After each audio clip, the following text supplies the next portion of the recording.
an updated and expanded message from Muad'Dib about the 7th of July 2005. Dear viewer, I hope this finds you well, in good spirit and having a good day. Regarding the 7/7/2005 terrorist attacks in London, let us look at the facts and see what we were told and compare them. Then, using Occam's razor and common sense, let us see what conclusions are to be drawn, so we can all understand what most likely really did happen that day. First chapter, title: Mock Exercises and Bomb Hoaxes in the Run-Up to 7/7/2005. More than a year before the 7/7/2005 attacks, on the 16th of May 2004, an edition of the BBC One Panorama programme broadcasted a mock exercise, imagining what would happen if a terrorist attack was executed in London in the near future, consisting of 3 explosions on tube trains in the London Underground and 1 explosion on a road vehicle. The following excerpt from the BBC programme gives us a good idea of why this programme was made. If there are now bombs going off above ground, in this case a lorry being attacked, it could happen anywhere. So the potential for mass panic across not just the capital but the whole country is very much with us. I think therefore we need to look at more serious measures. We do have reserve powers in effect to take over the BBC if we were to wish to, and to get them to broadcast whatever we wanted them to broadcast. Those powers are there in the Broadcasting Act. My advice to the Prime Minister would be not to use those, but I think we should be talking to the broadcasters about having the Prime Minister on the air very quickly. You wouldn't disagree with that, Michael, at all? No, I entirely agree that the Prime Minister should be out there, and we shouldn't be using the powers to bring in the BBC, but we should certainly be talking to the broadcasters about the way in which the coverage is going to be organised. Please note well that he said the coverage is going to be organised. In other words, he was saying that they would write the script for and then edit and control the media coverage of an event in which there were 3 explosions on London tube trains and 1 on a road vehicle, if such an event were to take place in the near future. The question that begs to be asked is this: was that what they were actually in the process of planning, and precisely the reason for that programme? This is the kind of terrorist attack the government repeatedly says is going to happen. We've been absolutely clear, we can't guarantee that there will never be an attack. It's quite likely that they're planning one now. I am wondering about the purpose and effect of this very programme. This BBC Panorama programme appears to have been used by those behind the 7/7/2005 attack as the means by which the media's response to the attack in the near future was studied, so it could be controlled and directed towards their own ends. Mr. Price plays the bad cop and issues the threat of taking over control of the BBC, and then Mr. Portillo plays the good cop and says that there is no need to do that as long as the BBC behaves itself and broadcasts whatever they want them to. The good cop, bad cop scenario is just theatre, to deceive the viewer. The reality is that the BBC is a government propaganda machine and is already, and always has been, controlled and used by the government. The headlines at 9 o'clock. In the past hour, there have been 3 major explosions on the London Underground. The first occurred at 8:10 on the Piccadilly line between Knightsbridge and Hyde Park Corner. The second at 8:16 on the Central line between Tottenham Court Road and Oxford Circus. And the third at 8:27 as a train was arriving at Vauxhall Station in Stockwell on the Victoria line. Emergency services have been called to all three scenes. There are no reports available yet on the number of casualties, and the police have said that it's too early to identify a possible cause. London Underground is now closed, and the police are asking people not to travel. 350,000 people alone are making their way towards the City of London at this point. And if the access overload system has been triggered and they can't get onto their mobile telephones, this will have profound implications for them, the next of kin. We can now confirm that a tanker carrying chlorine has exploded at the junction of Shoreditch High Street and Commercial Street. Chlorine is extremely toxic in this form, and the police are issuing express warnings to people to stay indoors, close windows and remain there until the all clear is given.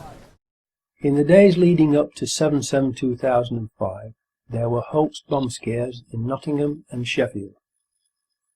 There will be more about Sheffield and South Yorkshire Police, whose headquarters are in Sheffield, later in this video.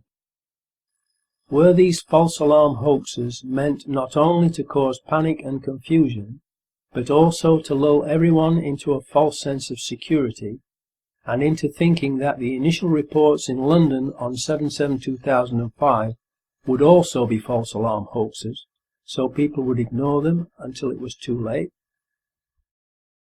Second chapter title: Peter Power, Dupe or Accomplice? Then, on 7/7/2005, we were told on TV by Peter Power of Visor Consultants that they, and the private company employing them, who helped choose the scenario for it, were running a mock terrorist drill in the London Underground, with practically the same scenario as what actually really happened on that day. In other words, the actual mock anti-terror drill that the BBC Panorama programme of May 2004 had outlined had been chosen by Visor's client to be carried out on the very same day that 4 Muslim suicide bombers also chose the same scenarios that Visor's client had chosen for the mock drill, causing real and devastating explosions on 3 London tube trains and 1 road vehicle. Please think about that unbelievable set of coincidences for a few seconds, to let the implications of it sink in. Then, please ask yourself, what are the odds against all of that happening by chance? Just to get this right, you were actually working today on an exercise that envisioned virtually this scenario. Almost precisely. I was up until 2 o'clock this morning because it's our job, my own company, Visor Consultants. We specialise in helping people to get their crisis management response. How do you jump from slow time thinking to quick time doing? And we chose a scenario with their assistance which is based on a terrorist attack because they're very close to a property occupied by Jewish businessmen. They're in the city, and there are more American banks in the city than there are in the whole of New York. A logical thing to do. And I've still got the... I was going to say, how extraordinary today must feel for you as it unfolds. In his TV video clip, Peter Power states that their customer helped to choose the exact scenario. I repeat, Visor's customer helped to choose the exact scenario. To this day, Peter Power refuses to publicly identify the customer who chose the exact scenario. Why? Since then, he has claimed that it was for London-based information giant Reed Elsevier, which interestingly has links to the arms trade, the military-industrial complex, and Defence Systems and Equipment International. A subsidiary, Spearhead, organised defence shows, including an event where it was reported that cluster bombs and extremely powerful riot control equipment were offered for sale. Reed Elsevier's European head office is in Amsterdam, and so is the Israeli security company ICTS. I said Peter Power claimed that the company was Reed Elsevier because it doesn't make sense. Why would a publishing company want to run an exercise involving blowing up tube trains? How could that affect a publishing business? Why would a publishing company need to go from slow time thinking to quick time doing just because some tube trains had blown up? It smells fishy and unreal. I, for one, along with many others, do not believe or trust him. In the BBC Conspiracy Files 77, he backtracked and stated that it was entirely office-based, involving 6 people, whereas initially he said it was for a company involving 1,000 people.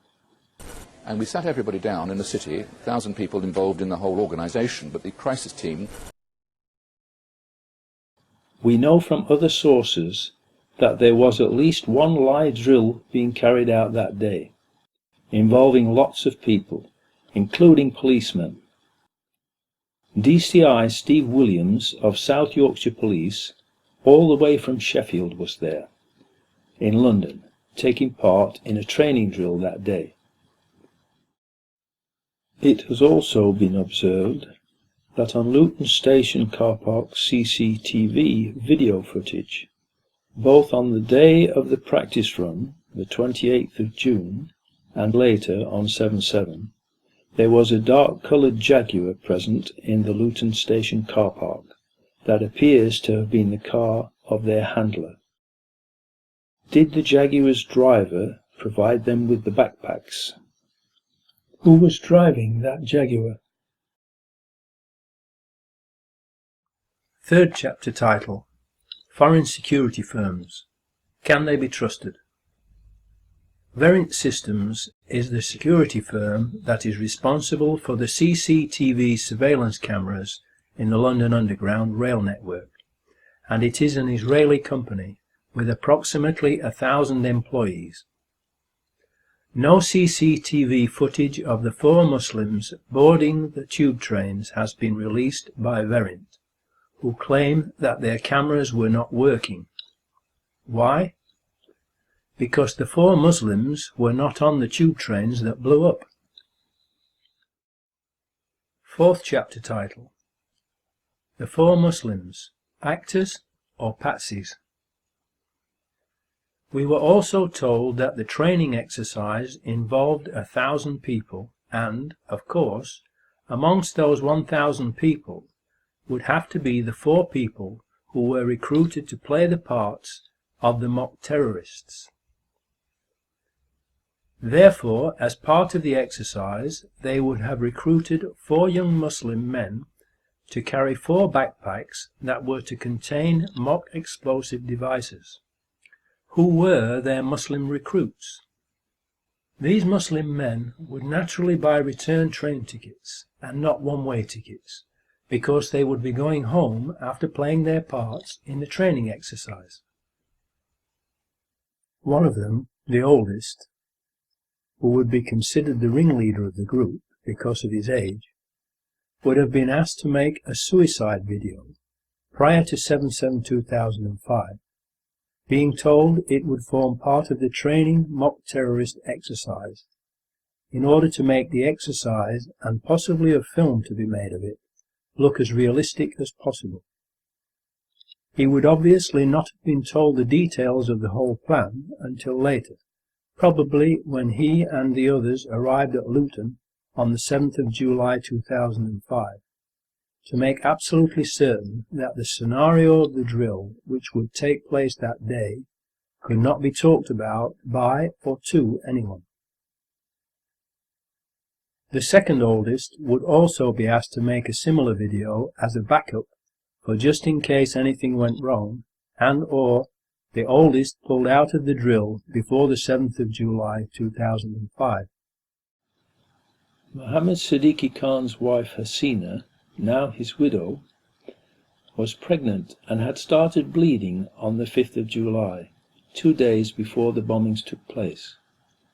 There was obviously something wrong with her, so Mohammed Siddiqui Khan took her to hospital in Dewsbury. She was examined and booked in for a scan on the 7th because of a threatened miscarriage. So, in the circumstances, as a loving husband and dad, as he demonstrated in his second video that has been broadcast, he most probably did pull out of the training exercise.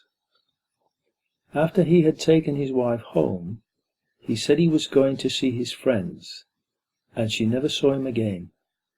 She miscarried on the 7th of July, the day of the bombings, not knowing what had become of her husband. The petrol attendant at Woodall Services on the M1 motorway, where Shazad Tanweer stopped for fuel in the Nissan Micra, says he only saw 2 people in the car, Shazad Tanweer and Hasib Hussain, as can be seen in the CCTV footage. So, it is quite possible that Mohammed Siddiqui Khan never made the trip to London, but was grabbed in Leeds and disposed of. Since making 7/7 Ripple Effect, new things have come to light about Mohammed Siddiqui Khan and Shazad Tanweer and their involvement in Operation Crevice in 2004, during which they were photographed on numerous occasions with the suspects involved in Operation Crevice. However, they were not investigated, whilst the others were not only investigated. Omar Khayyam, Anthony Garcia, Wahid Mahmood, Jawad Akbar and Salahuddin Amin were arrested, charged and convicted of terrorist charges. Among the remaining 40 were 2 men, whose names were to become notorious: Mohammed Siddiqui Khan, the alleged ringleader of the July 7 bombers, and his alleged right-hand man, Shazad Tanweer. Operation Crevice was an investigation into a group of Muslims who are alleged to have been manufacturing ANFO bombs from ammonium nitrate fertilizer and fuel oil in the UK, similar to what Timothy McVeigh used in his Oklahoma City truck bomb in the USA. Mohammed Siddiqui Khan was recorded meeting Khayyam 4 times in the final stages of Operation Crevice. On one occasion, he even asked Khayyam, "Are you a terrorist?" How could they do that, unless Khan was wired up with a microphone and told to ask that question? Who would ask that question if not told to do so, so that the answer could be recorded and used in evidence? Shazad Tanweer also met Khayyam around this time.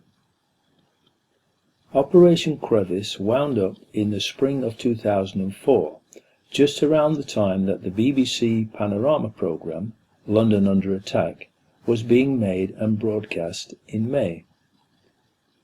I and others, including Charles Shoebridge, who is a well-known security expert, have suspected for quite some time that Mohammed Siddiqui Khan, codenamed Ibrahim, according to Mohammed Junaid Babar, and Shazad Tanweer were in fact MI5 assets, and this Operation Crevice evidence is further indication that they were indeed working for MI5.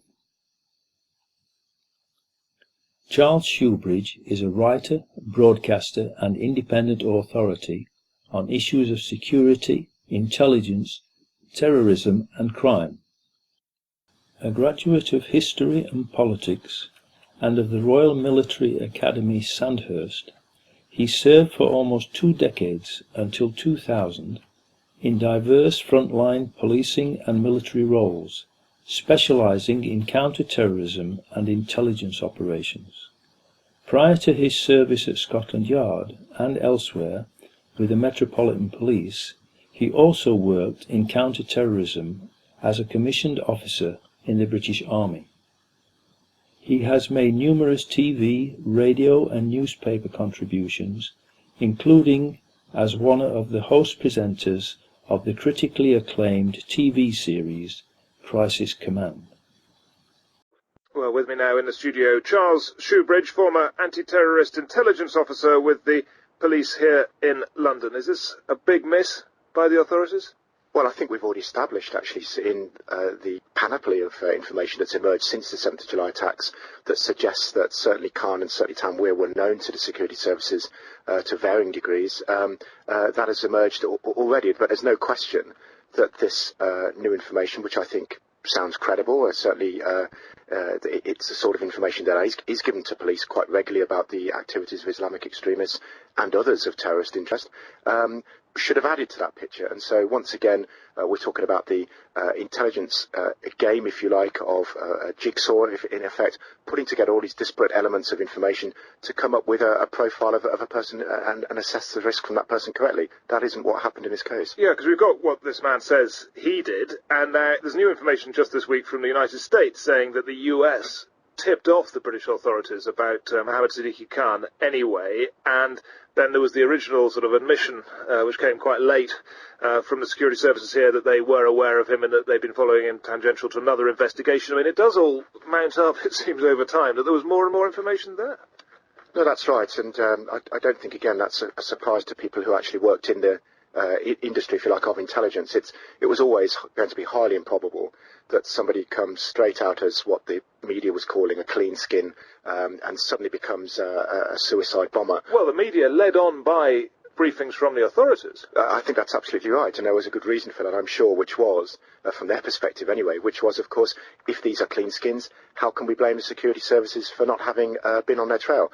As it's turned out, as I think was predictable and predicted, this has turned out to be not the case.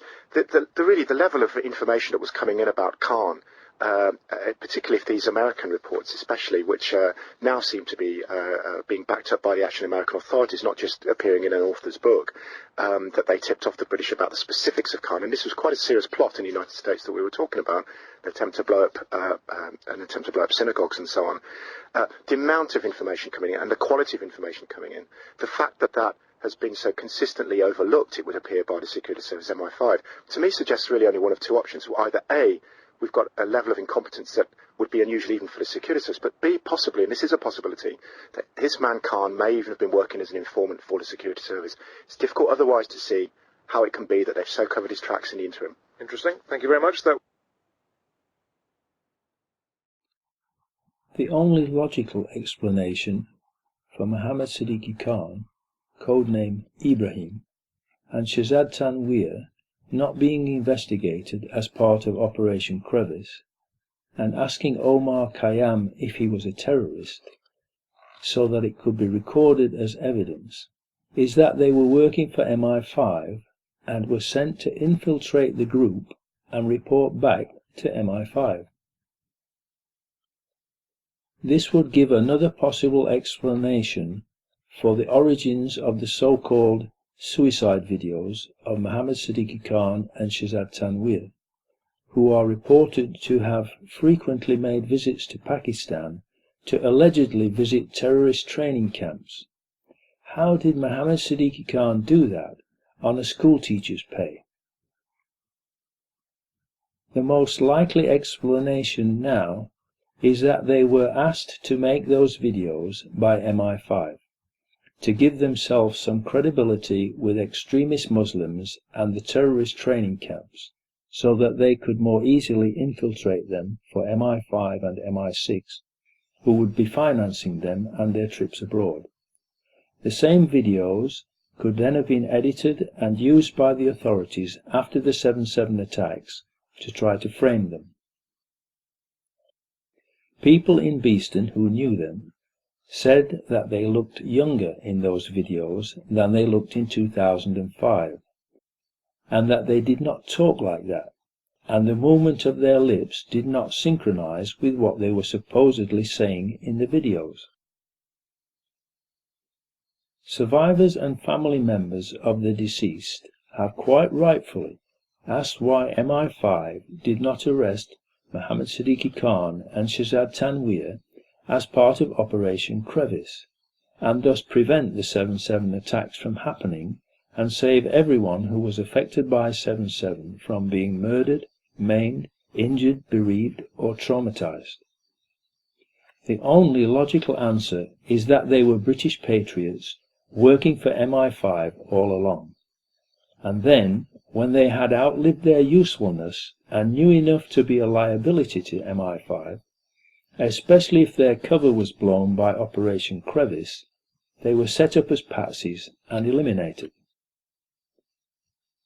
As a further indication that they were working for MI5, former Justice Department prosecutor and terror expert John Loftus was filmed in an interview talking about Harun Rashid Aswad, whom we were told by the authorities was the mastermind behind the 7/7 attacks. John Loftus says that Aswad is an MI6 agent. Aswad is believed to be the mastermind of all the bombings in London. On the 7/7 and 7/21, this is the guy, we think. This is the guy, and what's really embarrassing is that the entire British police are out chasing him, and one wing of the British government, MI6, or the British Secret Service, has been hiding him. Now, we knew about this guy Aswad. Back in 1999, he came to America. The Justice Department wanted to indict him in Seattle because him and his buddy were trying to set up a terrorist training school in Oregon. So they indicted the buddy, right? But why didn't they indict him? Well, it comes out, we've just learned that the headquarters of the U.S. Justice Department ordered the Seattle prosecutors not to touch Aswad. Hello. Now, hold on. Why? And that's, well, apparently Aswad was working for British intelligence. Now, Aswad's boss, the one-armed Captain Hook, he gets indicted 2 years later. So the guy above him and below him get indicted, but not Aswad. So all of a sudden, he disappears. He's in South Africa. We think he's dead. We don't know he's down there. Last month, the South African Secret Service come across the guy. Yeah, now the CIA says, alive. oh, he's alive. Our CIA says, okay, let's arrest him. But the Brits say no again? The Brits say no. Now, at this point, 2 weeks ago, the Brits know that the CIA wants to get a hold of Harun. So what happens? He takes off again, goes right to London. He isn't arrested when he lands. He isn't arrested when he leaves. Even though he's on a watch list. He's on the watch list. The only reason he could get away with that was if he was working for British intelligence. He was a wanted man. And then takes off the day before the bombings, as I understand it? Yeah, and goes to Pakistan. The Pakistanis arrest him. They jail him. They jail him. He's released within 24 hours. We were told by the British authorities that the alleged bombers made phone calls to Aswad prior to the explosions. Aswad came into the UK towards the end of June 2005 through the port of Felixstowe. He left the UK on an early morning flight from Heathrow on the day of 7/7. When the police were doing their investigations into the 7/7 atrocity, they came across evidence that Harun Aswad had made mobile phone calls to the alleged suicide bombers just hours before the attacks. He had made about 20 calls to them. With the suspicious travel movements by Harun, and along with the many mobile phone calls he allegedly made, he was designated as prime suspect and mastermind of the 7/7.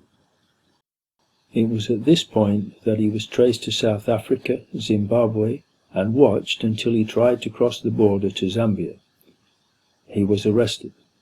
Once in custody in Zambia, Aswad was then deported to the UK for questioning about 7/7. During this time, MI6 then declared that he was an agent of theirs, and that Aswad had nothing to do with the 7/7 atrocity, and that he will not be interviewed. MI6 basically overrode the police inquiries. All of this information further indicates that 7/7 was a false flag psyop carried out by the security services, and that it was not carried out by Muslims. It should be noted that neither Mohammed Siddiqui Khan nor Shehzad Tanweer specify what their targets were in their videos. It is also interesting to note that no one has ever claimed responsibility for the 7/7/2005 bombings, except for a message on a fake Al-Qaeda website on the same day that was traced to Texas in the USA. As already stated, if Tanweer and Khan were working for MI5 and MI6 as informants and asked to infiltrate extremist Muslim groups, then that would explain the making of these videos, to be used as part of their credentials when attempting to gain the trust of extremists. 2 years afterwards, because more and more people doubt the official story and are proving it to be lies and deception, and are rightfully demanding an independent investigation, the police have arrested, frightened, intimidated and harassed Mohammed Siddiqui Khan's widow into publicly condemning her husband. She has a young daughter to protect and has stated that she is now afraid of the police. They kept her in custody for 6 days to intimidate her and then showed her what they claim is her husband's will and suicide note. Obviously, this was done to get her to condemn her husband publicly, in exchange for the authorities' implied agreement to leave her alone, to which she will have agreed in order to protect herself and her young daughter from further harassment. Where were these documents found, and why did it take 2 years for them to be shown to her? They are, after all, her rightful property, if genuine. 2 years is ample time to forge a short handwritten note and signature on a will. In view of the amount of time this suicide note has taken to be mentioned, the timing of it, and all the lies and evidence the authorities have told, fabricated and planted, it cannot be trusted and must be considered another forgery, along with any other new so-called evidence that they might come up with. So the scene is set for the training exercise to go ahead. The fake terrorists have been recruited, the suicide videos have been made, and everyone has been given basic instructions for the day that the exercise is to be put into operation, 7/7/2005. The 4 mock terrorist actors were to meet at Luton train station at 07:20 a.m. on the 7th of July 2005 and catch the 07:40 a.m. train from Luton to King's Cross Thameslink station with their pretend bomb backpacks, and then split up and catch 3 tube trains and 1 bus to prearranged destinations, where the fake explosions were to take place as part of the training exercise. Finally, the big day arrived. Everyone was ready. Everyone was either already where he was meant to be or was heading there. But first, let us take a step backwards for a moment to look at the bigger picture and put this mock terror exercise into context with what was happening in Britain at that time. Tony Blair was in big trouble because he had just been sent a very clear message from the British nation via the May 2005 general election, in which he was almost voted out of power, that the British people did not want British troops fighting in George Bush's war of terror in the Middle East. So, to be able to keep the British troops fighting in the Middle East, Tony Blair desperately needed something to happen to change the nation's mind.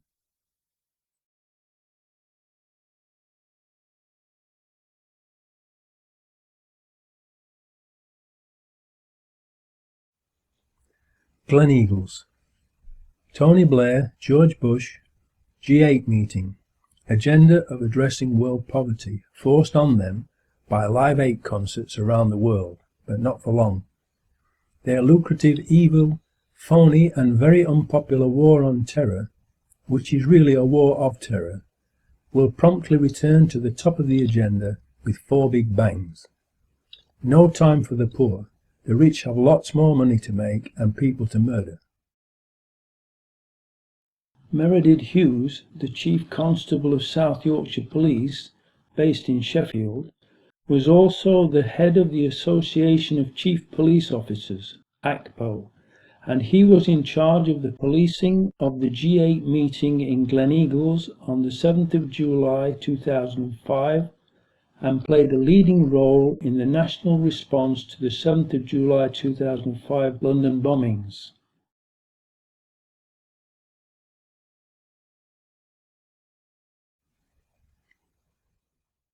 Leeds, where 3 of the Muslim actors lived and were recruited, and where the oldest, Mohammed Siddiqui Khan, was befriended by the local police and was regularly called upon by them to help them to sort out gang rivalry problems. Mohammed was also taken on a tour of the House of Commons by a Leeds MP who befriended him. The perfect patsy, someone who was made to believe he could trust the authorities and that they would therefore not deceive or harm him. Someone who could in turn recruit 2 other Muslims for the drill so they could all become famous and make a nice bit of clean and easy extra money and show their patriotism by helping the authorities to protect Britain from terrorism. Aylesbury, a 4th Muslim actor who has been recruited, Jermaine Lindsay from Aylesbury, will also meet them in Luton. Luton. Transport security firm ICTS, another Israeli company, has an office just a mile away from the Luton train station, which is suspected to be where the Muslim actors received their final instructions before setting off for the train station. The details of which trains to board, which carriages to get into, where to sit, and which bus to catch, where to sit on it, and at what time. Another interesting thing about the Israeli firm ICTS is that they also handled the security at the airports in America on 9/11.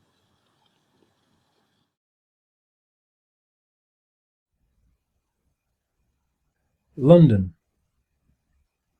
Commissioner of Police Ian Blair, Rudy Giuliani, Mayor of New York on 9/11, Benjamin Netanyahu, who said 9/11 was good for Israel, Peter Power, and all those taking part in the mock terrorism drill are present in central London, in or around London Underground locations where the explosions take place, and also Tavistock Square. ICTS also have their UK head office in Tavistock Square, right next to where the number 30 bus blew up, but more about that later. The 4 men were supposed to arrive together on time at Luton Station and be caught on CCTV at 07:21:54 AM, entering the station, but 3 of them are not on the same video frames as Hasib Hussain, so have to be inserted later using computer software. Hence the obviously and very badly doctored official single frame time-stamped photo that we have been shown from the CCTV outside Luton Station. They can't show them moving because it has been faked. That's why they show only one single frame still photo. Why did the authorities have to fake this photo? They would have had to fake it because 3 of the actors missed the tube trains that they were supposed to catch and which blew up without them being on board. And so there was no video footage from Verint systems of them boarding the 3 tube trains for the authorities to be able to use as false evidence to try to prove to the public that the Muslims were guilty. So they had to doctor and show us the fake photo instead. Hi, this is Flash MP, and this is Flash MP's guide to July 7th CCTV. I'm going to start off with all the things that are wrong with the Luton image, why this is not proof of anything. Certainly it's not a valuable piece of evidence and would not be admissible in court. Probably start with the most glaring things that are wrong with the Luton image. Firstly being Jermaine Lindsay's left leg. There's a lot wrong with this. There's a triangular chunk missing from his left hip, the top of his thigh. It's very unusual and obviously is not normal for a human being, and especially at the angle as well. You can also see the top of his thigh is obstructing or is in front of the bottom of his jacket, and you should get a clearer view there. You see the top line of his thigh clearly is in front of his jacket and is not underneath like you would expect. Also, you can see that there's a lot of merging between the plastic bag that he's holding and his right knee. This is generally a very messy area, and it could be because the people who fabricated this image had problems using the original image of Jermaine Lindsay, because this is probably composed of a lot of images that were taken on other days, not on July the 7th. And this is why you probably have the problem with the legs, because Jermaine Lindsay is obviously holding a plastic bag, and they may have only been able to use the upper body part and not being able to use the legs, perhaps because the legs weren't walking in the right direction for this image, or they didn't have the right resolution, or they may have just not looked right and would have looked even more of a hatchet job than this looks. There's a lot of fusion there between his thigh and his right knee, between that and the plastic bag. There's also a sort of another triangular chunk missing at the bottom where his ankle should be, and this again is not normal. It's not a normal characteristic for a human being. Okay, and on to the next anomaly, which is Mohammed Sadiq Khan's lower left arm, or lack of it. Mohammed Sadiq Khan is the man standing behind Jermaine Lindsay in the white hat. Doesn't appear to have a lower left arm in this image. Some people have said that his arms folded across his stomach, or is somehow bent behind Jermaine Lindsay. But as you can see in both those close-up images, there's no elbow that's visible. And if you look behind, you'll see the glass wall where the reflection should be. Whether that's an authentic reflection is unknown. Probably unlikely, because there's no left arm there, so it's unlikely that Mohammed Sadiq Khan was standing there on this day. As you can see, there's a glass wall, and it comes down behind, and what you see is Mohammed Sadiq Khan's left arm come down, stopping what is essentially just a straight line. There's no elbow there at all, and what you'll see behind is the glass wall at Luton Station. And again, this is not normal, not a normal characteristic for a human being, and is entirely impossible. Okay, then on to the next anomaly in the Luton image. This is the anomaly associated to Hasib Hussein, and this is the dodgy reflection. What you see on the left is Hasib Hussein in the foreground, and then this is the background of Hasib Hussein on the right, and it essentially looks like someone's taken a stamp, or taken the image on the left and tried to stamp it onto the glass wall behind to make it look like a reflection. Again, this is quite a serious anomaly, and it's entirely impossible. Light does not behave in this way, and reflections do not behave in this way. You should see literally a mirror image of the other side of Hasib Hussein's legs, and the right leg should be in front of the left leg in the reflection, like this.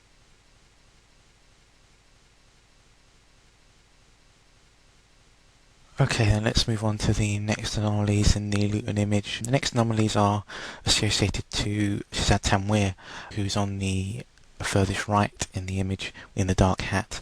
There seems to be some sort of impact on the bus stop here. It's very wobbly, it seems to have been disrupted in some way, and that is not present in, or is not the same in the dummy run image, which is taken from supposedly the same camera at the same angle. And as you can see, the bus stop is a lot straighter, very solid. It's also important to note in the dummy run image that Mohammed Sadiq Khan is wearing the same hat that he's wearing in the Luton image. Also, it's important to note that in the top right hand corner there's some kind of code, perhaps another kind of time and date code, but that's missing from the other image, supposedly July 7th. Also, this image seems to show less of the bus stop than the other image. The police may not have been complicit in the falsifying of the Luton image, however it is quite unlikely, seeing as it was presented in such a way by the police. Okay, then the next image is of Hasib Hussein. This has been used again, like the Luton image, in a lot of media reports, a lot of mainstream media reports, as proof or as evidence that the men were in London on July 7th and were able to carry out the bombings. But this image is proof of nothing really. It's unknown where this image was taken. There's no time or date code. The other three men should be around him, and none of them are visible. This image is really proof of nothing, and shouldn't be used in any kind of report, mainstream media or not, to substantiate any claims that these men were responsible for the bombing. Also, this image seems to contradict police claims that they travelled together. The other three men should be visible around him, but they're not. Again, this has no time or date code. It's impossible to tell when it was. The question should be asked, why are the police presenting this image as proof? Why are they so eager to put Hasib Hussein and the other men in the frame? And what I was basically trying to show in this video is that even though these images have been used in mainstream media reports, they're really not proof of much, and any report that contains these images is inaccurate, and that issue needs to be addressed. I was also trying to show that the evidence that is available, such as the IDs that were found at the scene and the papers that were found at the scene, is very important if you don't have any CCTV. Of course, some people are going to say that DNA was found at the scene and the papers were found at the scene, and surely that's conclusive proof.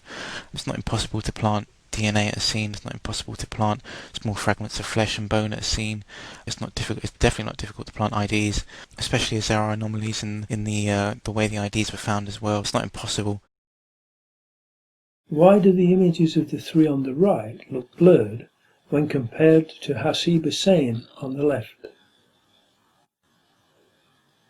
Is this a cut and paste leg? Why the extremely blurred face? This technique matches exactly what is known as the smear tool in image manipulation software. Mohammed Siddiqui Khan in the white hat is standing in front of some railings. The top railing partially merges with his face. The middle railing runs behind him, showing that he is in front of it, and the bottom one runs in front of him. How can this be possible? Try doing this yourself while standing straight up with a backpack on. This bar here going through Khan, you've got this bar going through his head, okay, and that bar going through his waist. Now I'll just get down so you can see where Khan's head would be. It goes right through his face like that, okay? In the famous picture you've all seen. The top railing is waist high, approximately 3 feet 6 inches. So Mohammed Siddiqui Khan would have had to have been a dwarf for the railing to be at his head height, and we know he was not a dwarf.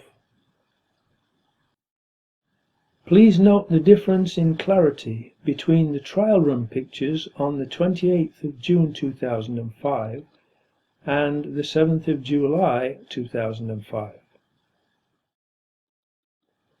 Please note the difference in the shape of the curb in the two photos.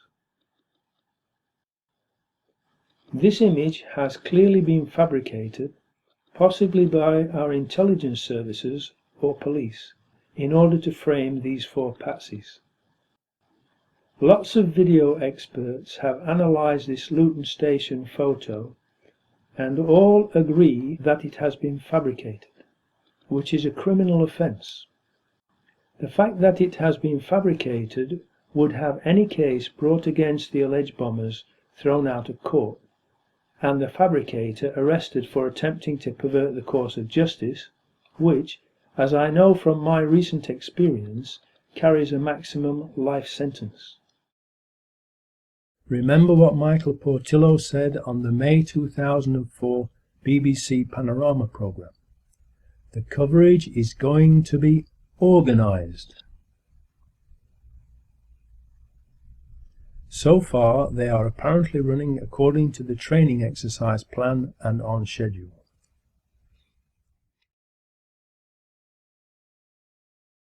Fifth chapter title, The Ghost Trains. Unfortunately for the people who have organised the event, the train that the four Muslim actors are supposed to catch, the 0740 AM train to King's Cross Thameslink, has been cancelled, and the next one too, so they cannot possibly make it in time to catch the tube trains that they were supposed to catch as part of the training exercise. The best laid plans of mice and men often go awry, as the hand of God interferes. In spite of official confirmation that the 0740 AM train was cancelled and the next one too, the Home Office report still contains the lie that the non-existent 0740 AM train was the one that the four Muslims caught. The authorities have to keep lying about it in order to continue to try to make the public believe that 3 of the 4 Muslim men who boarded a train from Luton to King's Cross arrived in time to catch the 3 tube trains that blew up. In doing so, the authorities make it perfectly clear that the truth of what happened that day is of no importance to them. It is obvious from their actions that the only thing that is important to the authorities is to make us believe what they had already planned to make us believe, even when the facts prove it to be a lie. They even claim to have witnesses on the non-existent train, who they say saw the alleged bombers on the non-existent train. Since then, the government has changed its story, claiming that they caught an earlier train and that they have witnesses who also saw them on the earlier train. Really? It is not possible for them to have caught the earlier train, because the CCTV footage times makes it impossible for them to have caught it. If they were really carrying homemade, very volatile explosives in their heavy backpacks, they most certainly would not have been able to risk running to catch a train. The first available train the Muslim actors can catch gets them to King's Cross after the tube trains have already left without them. Hasib Hussain splits off from the other three at King's Cross Thameslink station, because he still has time to catch the number 30 bus as his part in the mock terror exercise. When the tube trains they were supposed to catch are blown up, the other three smell a rat and realize they have been duped and are Muslim patsies who will be blamed for the attacks, and everyone knows what happened to Lee Harvey Oswald. The Muslims are not from London.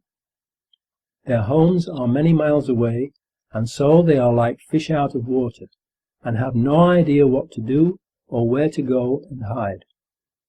They realize that they can't go home, and do not know anyone in London whom they can trust. The phones are all not working, first of all because they were jammed and then shut down by the authorities.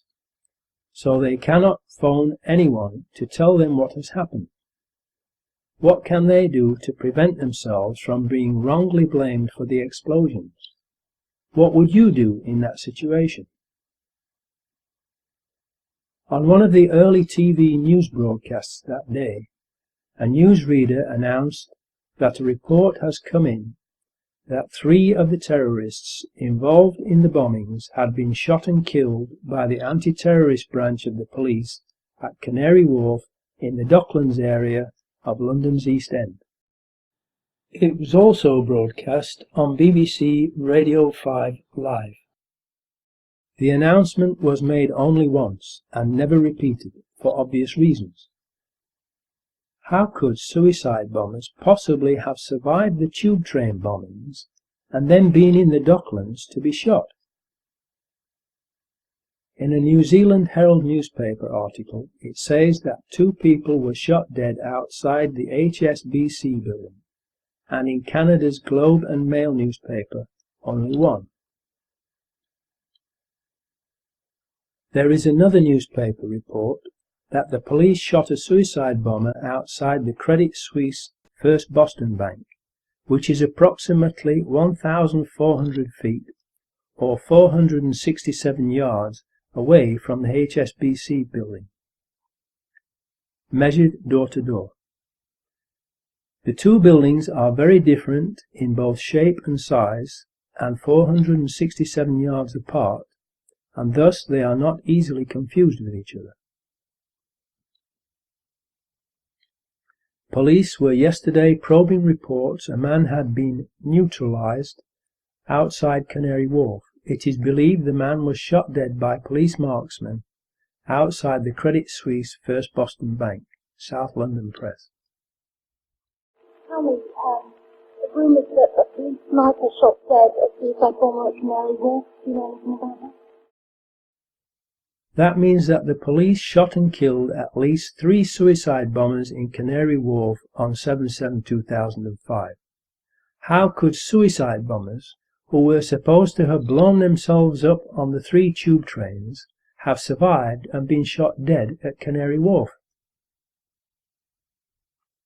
If we have at least 3 of the 4 suicide bombers shot dead at Canary Wharf, and we know they weren't on the tube trains that blew up, because the 07:40 AM train from Luton to King's Cross was cancelled that day, then we have overwhelming proof that they did not blow the tube trains up, and that the blowing up of the 3 tube trains was an inside job. At the Canary Wharf Docklands site there are media companies for the Muslim patsies to have told their story to and cleared their names if they could, and 2 possible escape routes: via air from the nearby London City Airport that has flights to 34 destinations in the UK and Europe, and, if they couldn't fly out, there was the possibility of getting a boat across the Channel to France. 6th chapter title: The number 30 bus. The 4th Muslim backpacker, Hasib Hussain, who has been blamed for the number 30 bus bombing, is reported to have been seen wandering around London, going into McDonald's and eating a beef burger.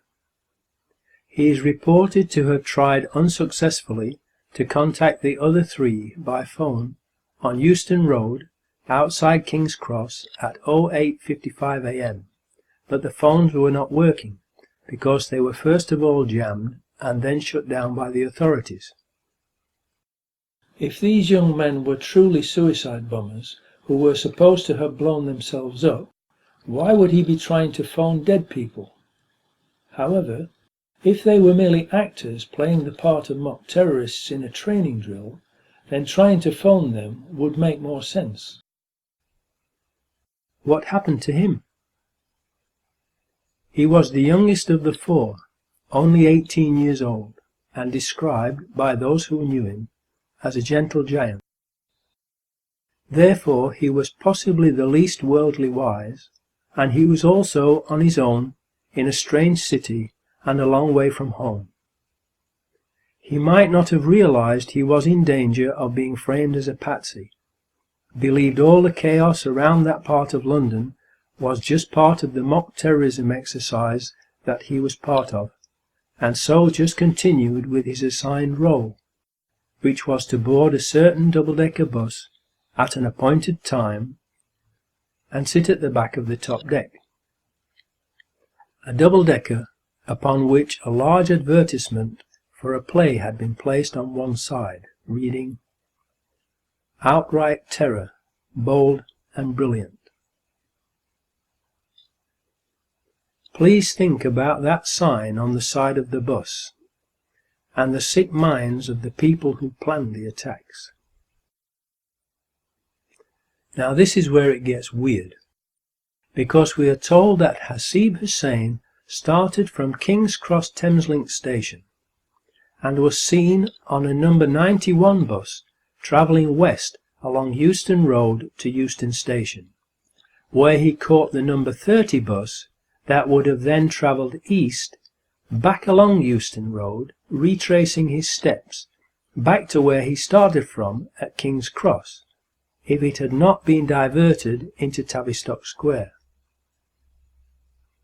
Why would someone carrying a large, heavy backpack do that, unless he was following a script, written by someone who knew in advance that that particular number 30 bus, registration LX03BUF, would be diverted into Tavistock Square, and that Hasib Hussain would therefore not be able to get on it at King's Cross Thameslink, which is where he had arrived at on the train from Luton. Only someone who is a stranger to London would do that without asking why, because it is a totally illogical thing to do for someone who knows London and knows that the number 30 bus goes past King's Cross Thameslink station, so that they could have caught it there instead. It would have been a complete waste of time, energy, money, and an unnecessary risk to take, and thus a totally illogical thing for a real terrorist to do.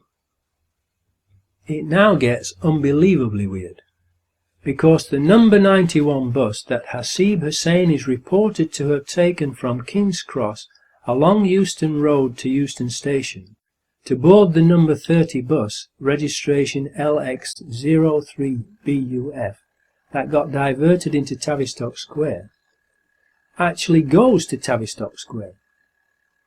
So, if he wanted to get to Tavistock Square, he could just have stayed on the number 91 bus and been sure of getting directly to Tavistock Square.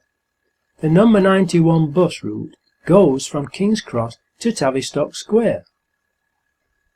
That is conclusive proof that that particular number 30 bus, registration LX03BUF, was part of Peter Power and his customers' mock terrorist drill, pre-rigged with explosives, like the 3 tube trains, and was pre-planned to be diverted into and blown up in Tavistock Square, rather than blown up by a backpack bomb. Whoever planned this obviously planned to kill Hasib Hussein with that bus explosion, so he could not tell anyone what had happened, just as they had planned to kill the other 3 Muslim actors with the explosions on the 3 tube trains. At 0900 AM, a number 30 bus, registration LX03BUF, left Marble Arch on its return journey to Hackney Wick. It arrived at Euston Bus Station at 09:35 AM and was then diverted from its normal route into Tavistock Square and stopped outside the medical offices of the BMA, where it was blown up at 09:47 AM as part of the terrorist exercise gone live. This also fits with the BBC Panorama mock terrorist programme of May 2004, where the explosion of a road vehicle was scheduled to take place after the 3 tube train explosions. The bus bombing in Tavistock Square has the hallmarks of a satanic ritual sacrifice, mimicking the Passover, with blood over the doorposts and lintel, later used in the Beijing Olympics' Sikh ritualistic closing ceremony.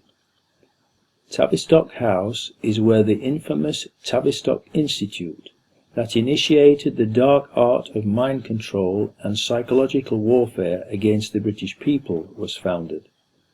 Were they trying to tell us something? Or were they leaving a symbolic signature that only those in the know and few others would understand? Passover, PSYOP, so that any high-ranking Freemasons and Zionists who had not been privy to the plans of the false flag attack beforehand, and who are strategically positioned in places of authority throughout society, would quickly fall into line with their script?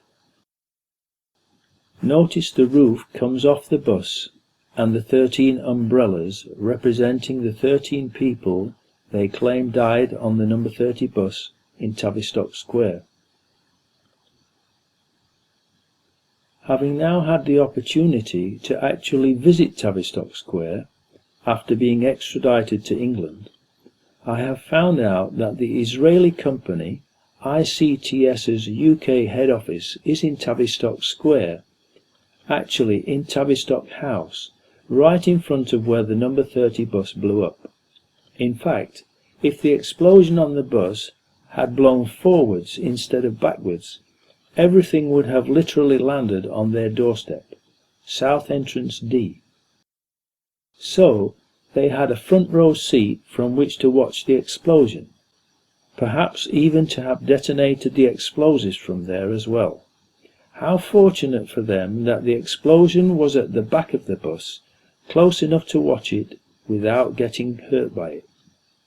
The driver of the bus on that day was not the regular driver. Why did the driver stop the bus in that exact spot? Employees at the Stagecoach garage said that on the Saturday before 7/7, a team of people came to service the CCTV system on bus LX03BUF, and that they were not the usual people, and, unlike the usual people, they were unfriendly and wouldn't have anything to do with the garage staff. They also spent more than 20 hours working on it, an unheard of length of time for that job, which would normally take a couple of hours. What were they doing? Rigging the bus with explosives and sabotaging the cameras?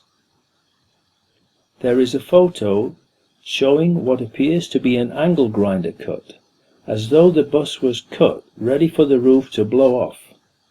Normally, with a bomb inside a bus, the roof would stay on and just the windows blow out. So, this again is not normal. Another explanation for that cut could be that it was made by a shaped explosive cutter charge. The top of the bus appears to have been very cleanly cut off in an exact straight line.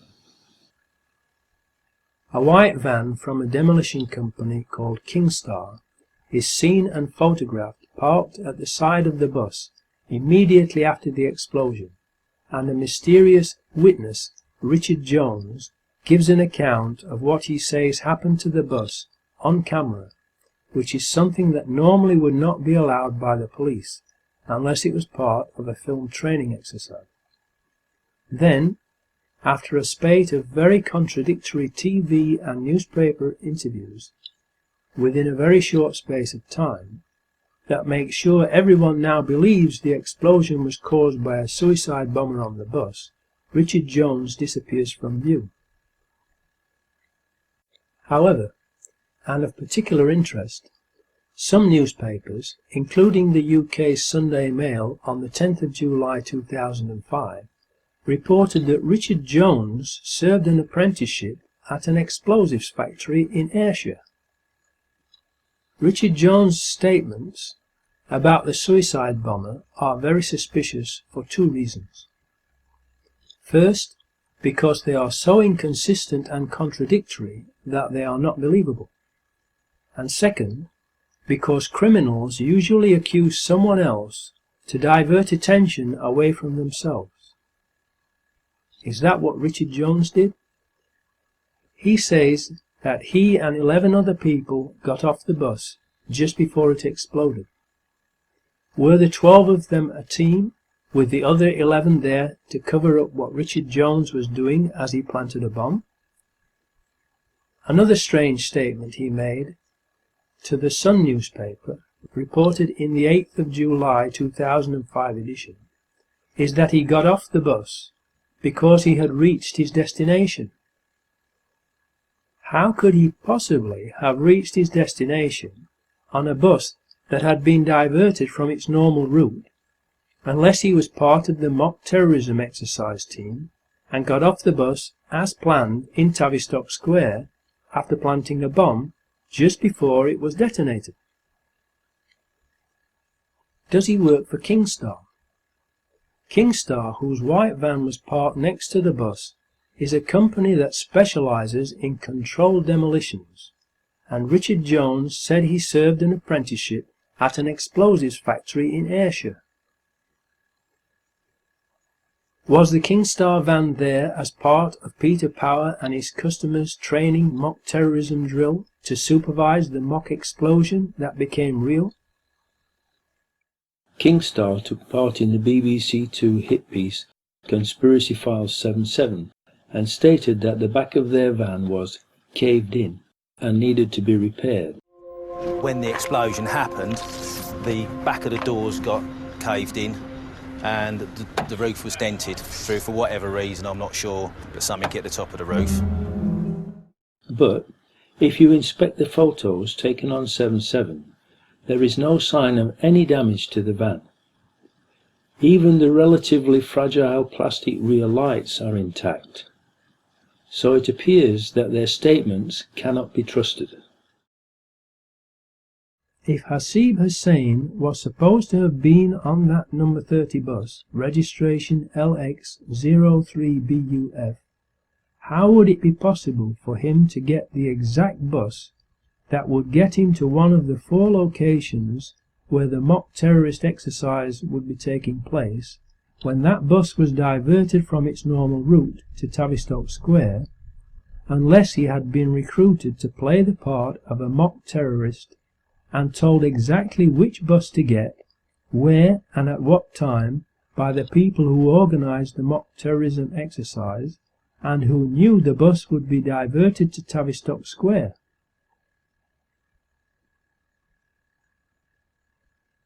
The odds against that happening by coincidence are unbelievable, and thus it is not possible that it was a coincidence. Another unbelievable coincidence is that all of the CCTV cameras at all 4 of the blast sites were not working that day. The 4 CCTV cameras on the number 30 bus were, just like the Israeli Variant Systems ones on the Underground, not working, and there are no reliable witnesses who can place Hasib Hussein on the number 30 bus. Richard Jones is an unreliable witness whose physical descriptions of the man he says was the suicide bomber does not fit with Hasib Hussein's appearance or what he was wearing that day. So there is no proof that Hasib Hussein was either on that bus or blew it up.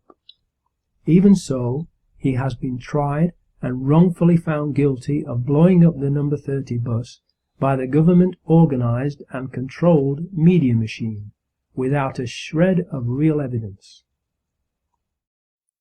They claim to have found Hasib Hussein's ID in Tavistock Square. However, they also state that ID from another of the 4, Mohammed Siddiqui Khan, was found at all 4 separate blast locations. He cannot possibly have been in 2, never mind 3 or all 4 locations at the same time, proving that these items were planted after the blasts.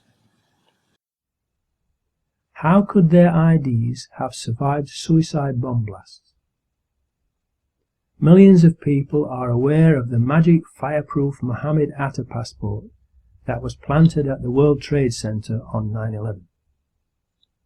In light of these incidents, if ID from Hasib Hussein was found at Tavistock Square, it does not necessarily mean that he was on the bus and not somewhere else, or, if he was on the bus, that he blew the bus up. There is no credible witness who has placed Hasib Hussein on that number 30 bus, and that includes Lisa French, who took 5 years before she supposedly remembered seeing him, and then gets the bag wrong, saying it was a square laptop bag, not a big rucksack. Also, people who were sitting around the seat he is reported to have been sitting in did not see him. Does this look like a laptop bag to you?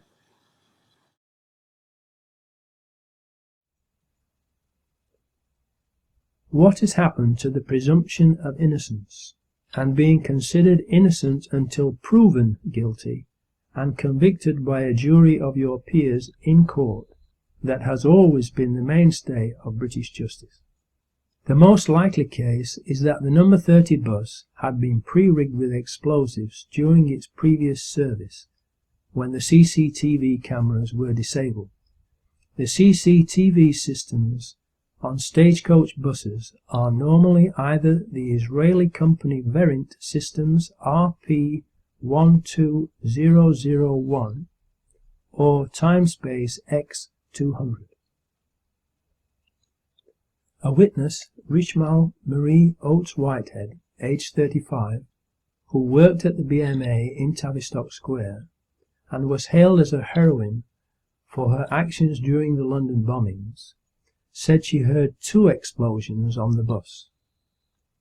The controlled media immediately went on the offensive and did a character assassination of the heroine, because her testimony did not fit with the official story, and she died unexpectedly shortly afterwards. However, other witnesses also reported a second explosion on the bus. Richmal's and other witnesses' testimonies would account for pre-planted explosives and a bomb being planted later on 7/7/2005. What we can be certain about, though, is that, either on the bus or elsewhere, Hasib Hussain, like the other 3 Muslim patsies, was murdered. 7th chapter title, Pre-planted explosives. Witnesses of the tube train explosions state that there were no Muslims with backpacks and no backpacks or bags left unattended on the trains in the carriages that blew up, and the floors of the trains blew upwards from underneath, not downwards, as would be the case with explosives inside the trains.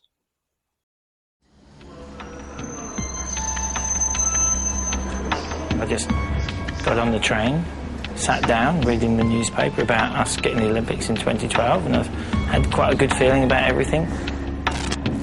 Sitting on the train, going to my audition.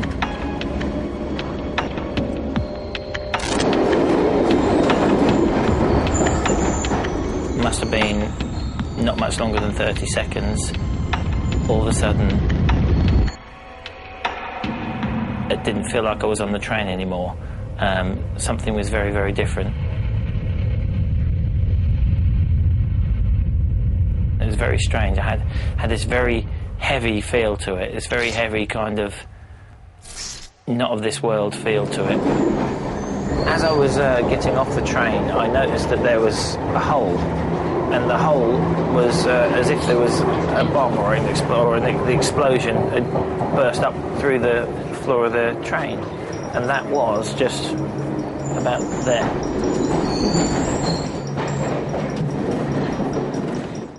Explosives under the train floors, powerful enough to rupture the carriage floors and bend them upwards, would also lift the carriages up off the rails and derail them, as did happen. Those explosives were not homemade, but military-grade high explosives that would not be available to Muslim suicide bombers. The official story was that they used homemade explosives, which has later been proven to be a lie. The presence of military-grade high explosives was confirmed by Christophe Chabot, head of the French Anti-Terrorism Coordination Unit, as well as Scotland Yard's Deputy Assistant Commissioner, Brian Paddick. Forensic investigations are a scientific process. The discovery of military-grade explosives, confirmed by experienced professionals, doesn't just happen by accident. They also stated that the bombs were detonated by timing devices, not by suicide bombers. This is the Russell Square tube carriage that Jermaine Lindsay allegedly blew up. Further proof that the government lied about the explosives is the fact that the explosives that were used could not have been homemade in a bath TATP, because TATP explodes without generating any flames or heat, and we know from the famous photograph of the woman in the Burns mask that the explosives that were used burned her and others. So we know from reliable eyewitnesses who can be traced that there were no backpack homemade bombs or Muslim bombers inside the tube train carriages that blew up, and that the floors blew upwards, so the bombs, which were made from military-grade explosives, must have been fastened underneath the floors of the train carriages. Only people having access to the tube trains during the times that the trains were not running would be able to plant those bombs under the train floors. Benjamin Netanyahu, the Israeli finance minister, said that he was warned by Scotland Yard not to leave his hotel room on the morning of 7/7/2005 before the first explosion was reported, implying that they had foreknowledge of the plan. Scotland Yard then quickly denied being the ones who had provided the warning, but have not told us who did warn Netanyahu if they did not.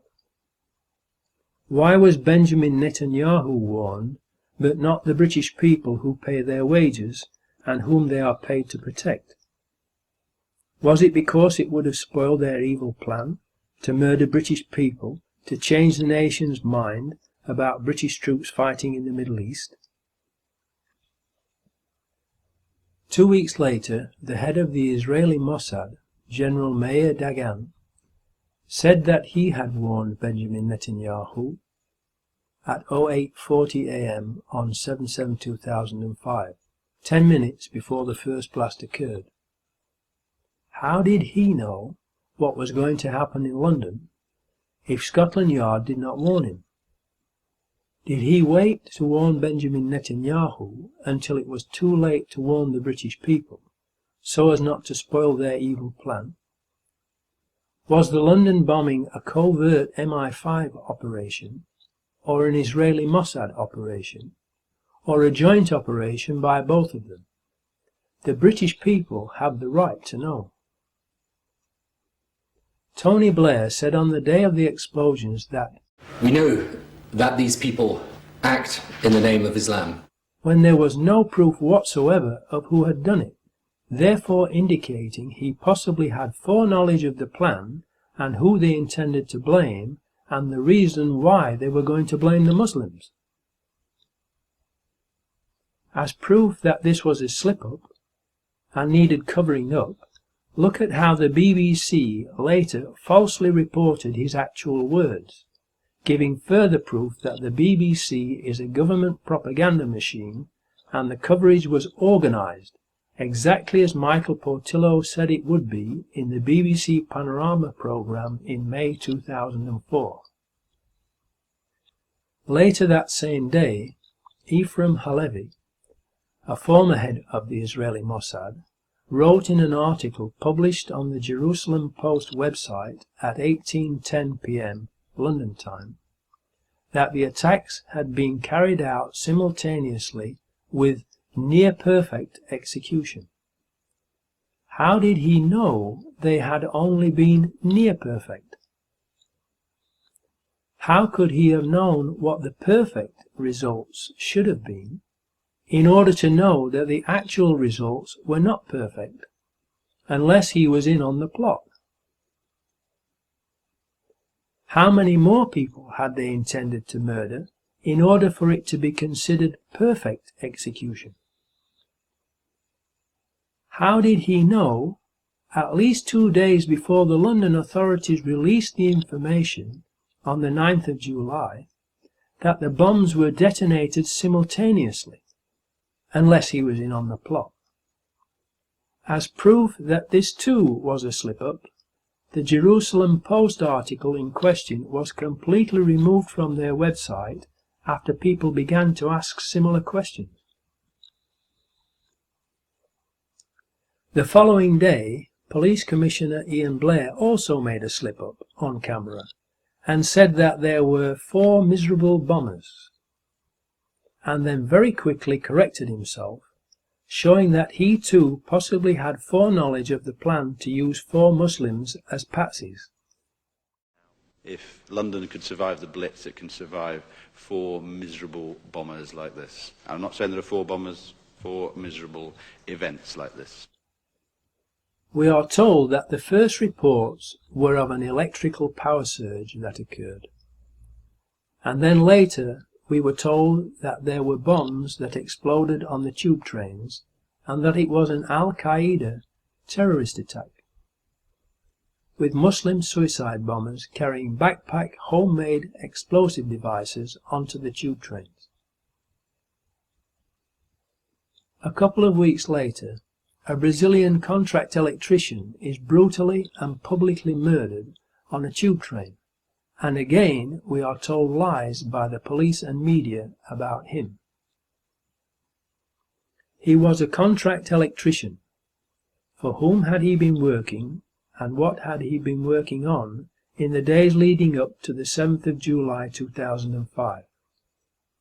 Remember that the first reports from the media about 7/7/2005 were of an electrical power surge, and John Charles de Menezes was a contract electrician. Was he hired as part of the terrorist exercise's 1,000 people to wire up devices for mock explosions to be set off by a power surge? Did he see the explosive devices being fastened under the tube train carriage floors and later realize what had really happened and was starting to talk about it? Did they, the hierarchy enslaving him, publicly execute him to shut him up and as a warning to others to keep their mouths shut? We have been unable to find out where he worked. We know about his cousins who live in London and his family coming over from Brazil, but we do not know where he worked. Why? The murder of John Charles de Menezes is also very suspicious, because of what the authorities did, or, in reality, what they didn't do that day, which should have been standard operating procedure if they really did believe he was a suicide bomber wearing explosives. If they really believed he was wearing explosives, they would absolutely not have let him get on a bus or a tube train. They would have taken him down when he was in the middle of the street, equidistant from the buildings on either side of the street, in order to minimize the risk to the neighbors. They absolutely would not have let him get on a bus unless it was all scripted as another psyop to reinforce in the public's mind the attacks of 7/7 2 weeks previously. They let him get on a red bus to remind the public of Tavistock Square, and then onto a tube to remind them of the 3 tube bombings and keep the public in a continual state of fear, to make them more easily manipulated and amenable to allowing more anti-terrorist legislation to be passed, to remove even more of their freedom, and more draconian measures to be taken by the police to protect them. It would also send a message that if anyone talked, this would happen to them too. Who is the person calling himself Richard Jones and claiming to have been next to the suicide bomber on the bus and a witness to the bus bombing? And why did he tell so many lies? Why did Peter Power smirk, grin and giggle when he spoke about the coincidence that the exercise had turned out to be real, when lots of people had been killed and injured? What is funny about that? The probability of the 7/7/2005 drill and attack coinciding without being planned to coincide in a 10-year period is 1 chance in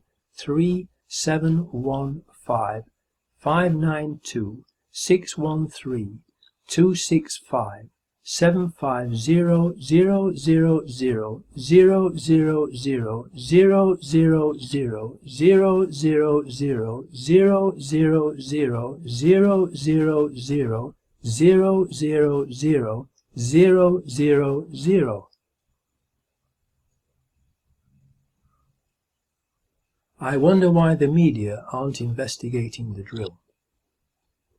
Why are Peter Power, Variant Systems, Richard Jones, Commissioner Ian Blair, the anti-terrorist branch who shot and murdered these innocent people, the Israeli Mossad, Tony Blair, and the government itself not under investigation for these horrendous crimes? 8th chapter title. Conclusion. The times of the trains and tube trains on that day have been carefully checked. The first train after 07:40 a.m. left Luton at 07:56 a.m. and arrived at King's Cross Thameslink station at 08:42 a.m. The 3 tube trains that blew up left King's Cross Underground station at 08:35 a.m. the eastbound Circle Line train number 204. 08:42 a.m. the westbound Circle Line train number 216. 08:48 a.m. the Piccadilly line train south. It was therefore impossible for any of the 4 accused Muslims to have caught the tube trains that blew up.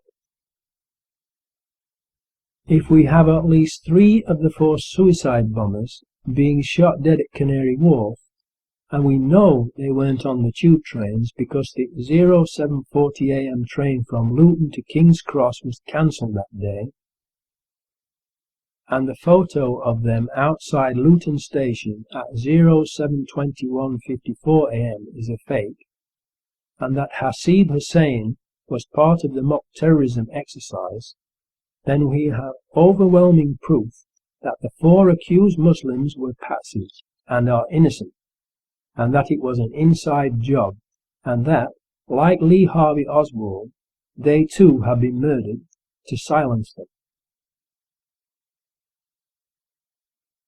Whether the bombings were done by MI5, the Israeli Mossad, or both of them and or others has yet to be determined. But the one thing that we can be sure of is that it was not done by 4 young Muslims. The sham inquest, in which there were no autopsies, and which never looked into who carried out the bombings, showed even more holes in the government's official conspiracy theory. It was a complete sham and wasted millions of pounds of your money, from which they all made a fortune. Everything that was revealed in the sham inquest further undermines the official story, and reinforces my findings in the original version of 7/7 Ripple Effect. Absolutely nothing they have said since the film's first release on the 5th of November 2007 has undermined the truth of my film. Everything has confirmed its veracity. The most glaring hole in the government story, demonstrated in the sham inquest, is that there were 3 holes in the Edgware Road tube carriage floor that 3 people fell into, 1 into each hole, and that is the carriage that Mohammed Siddiqui Khan is alleged to have been on. Number 10 in the diagram is Khan. Number 13 is Daniel Biddle.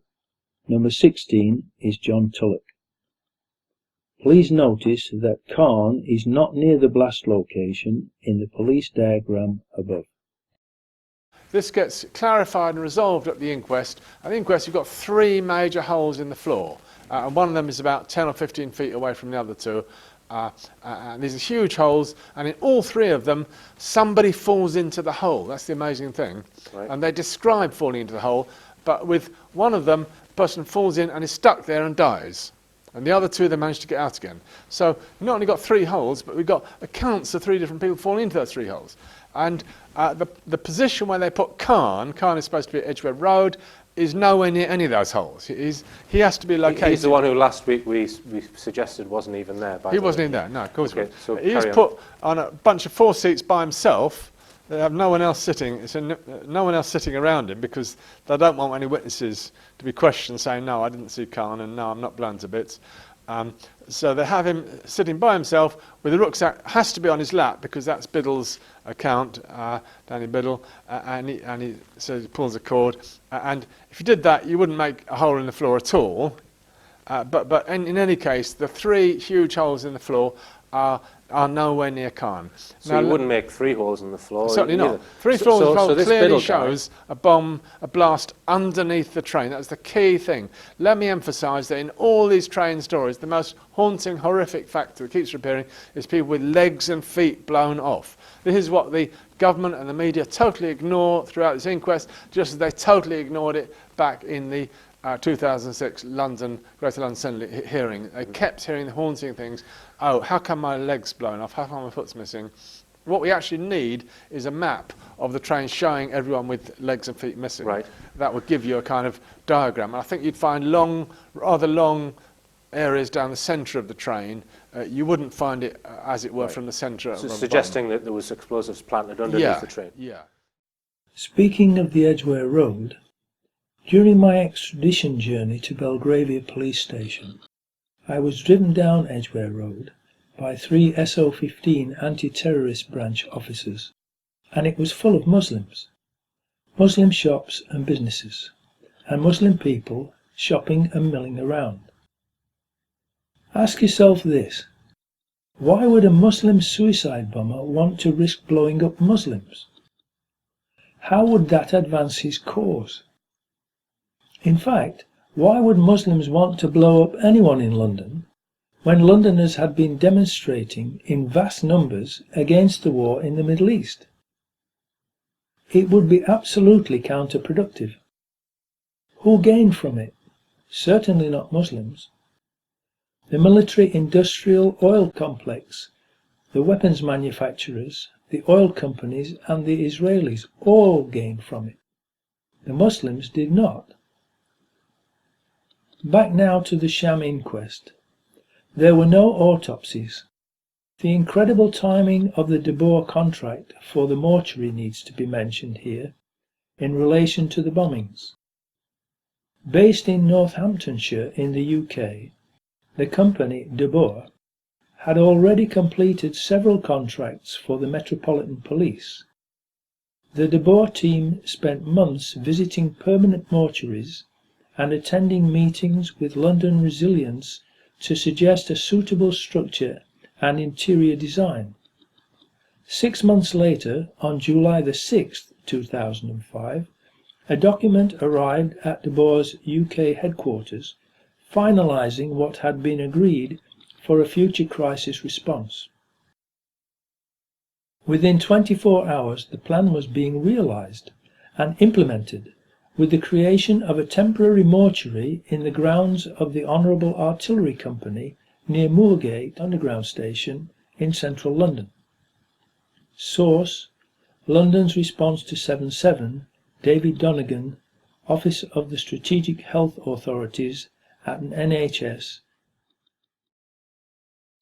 The following conversation that took place in the Lady in Justice Hallett sham inquest demonstrates how it was clearly a sham and a cover-up because of things like this.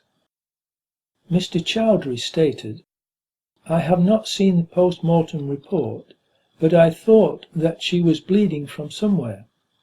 So, if the post-mortem says that she was not bleeding from anywhere, just had a spinal injury, I will be surprised." He was answered, "Since you ask about the post-mortem, can I simply inform you that, as with all the other casualties of the day, no internal post-mortem was conducted into Gladys Wundoa. So unfortunately, much as we would like the answers to the questions that you've asked, they don't." He then said, I'm absolutely sure that she had had internal injury as well as a spinal injury, and I'm absolutely surprised that a post-mortem has not been done through and through. They replied to him, "Well, Mr. Chowdhury, that isn't a matter to concern you." Sorry, we don't need to concern ourselves about that matter. Why were no autopsies done? You can't have a proper inquest without autopsies to find out exactly what killed them.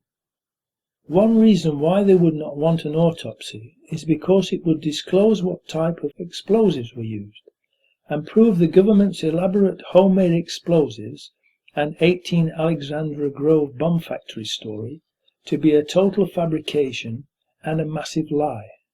The body count reveals no bombers. The first official body count on 2 of the trains was 1 body short.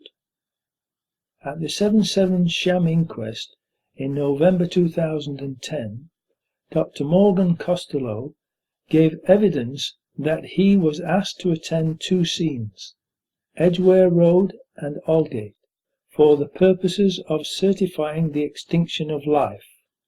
He counted 6 bodies at Edgware Road and 7 bodies at Aldgate, and declared these as life extinct.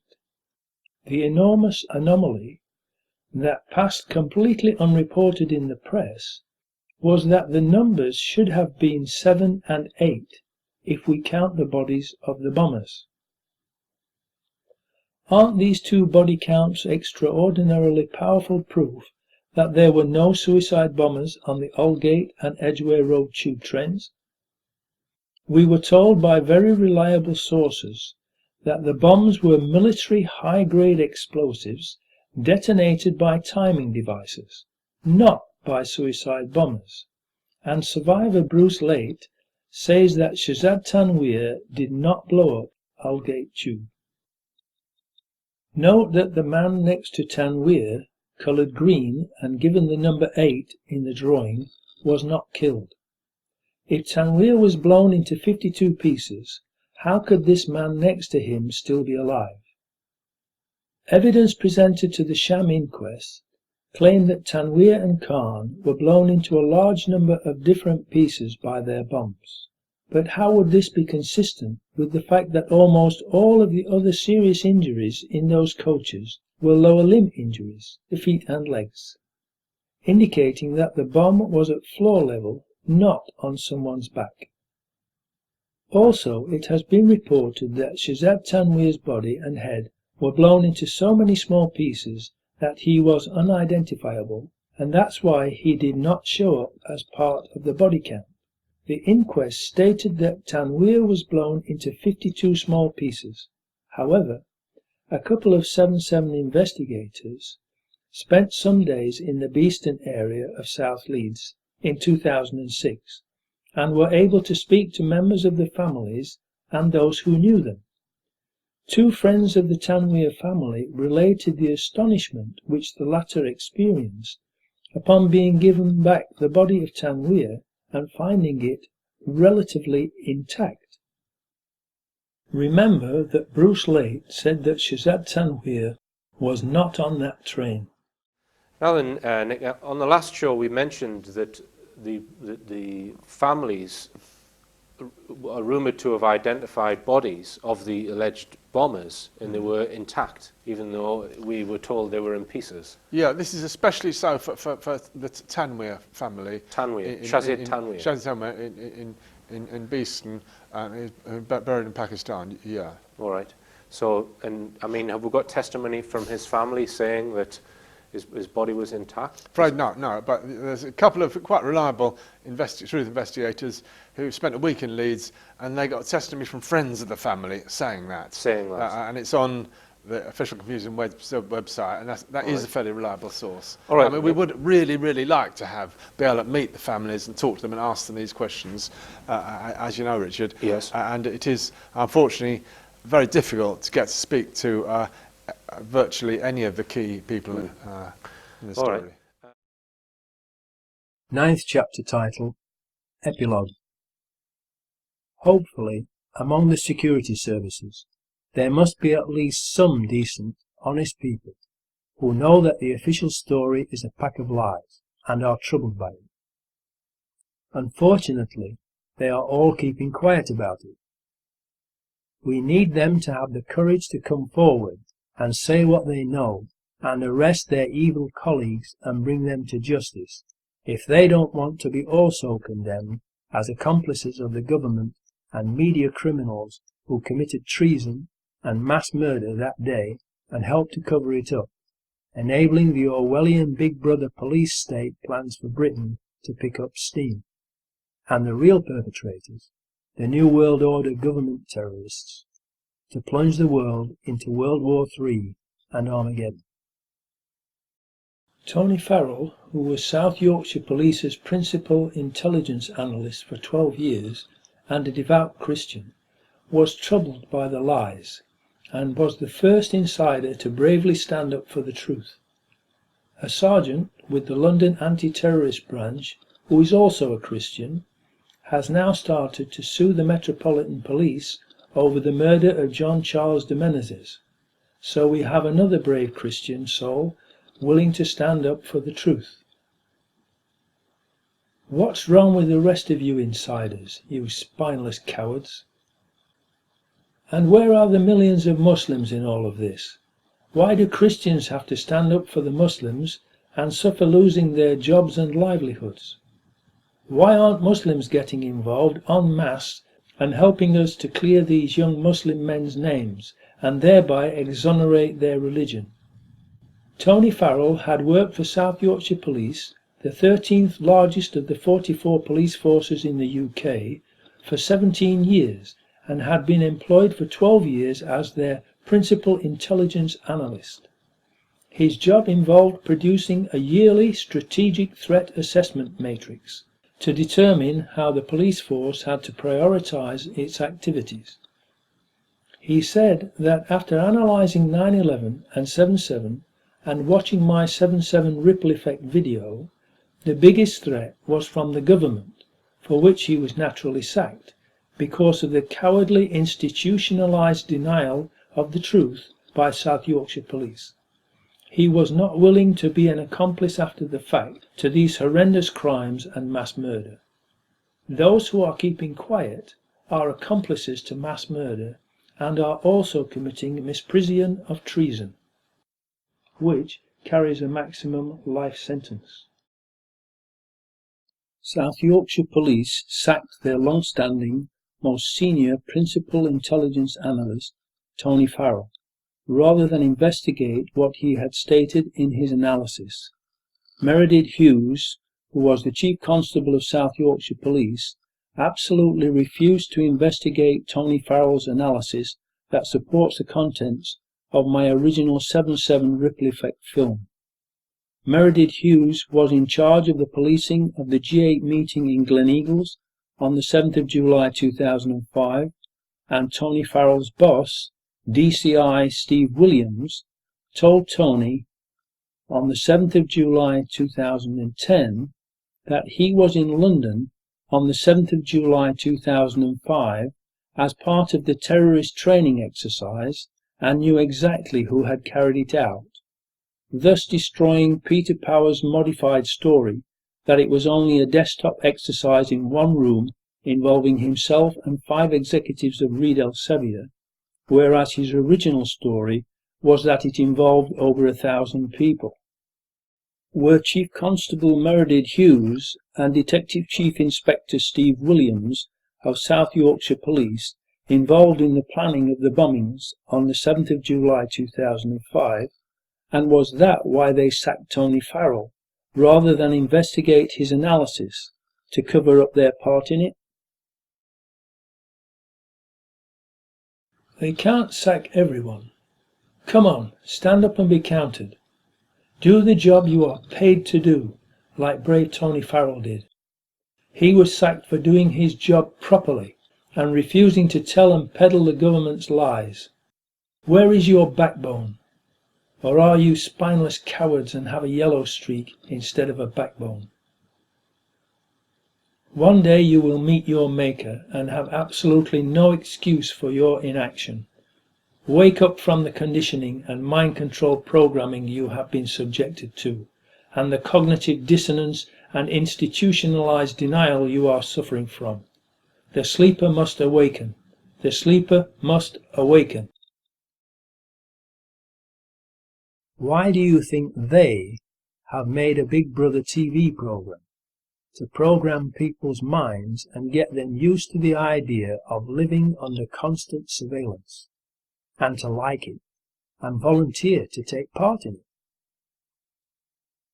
Why do you think they are called programs?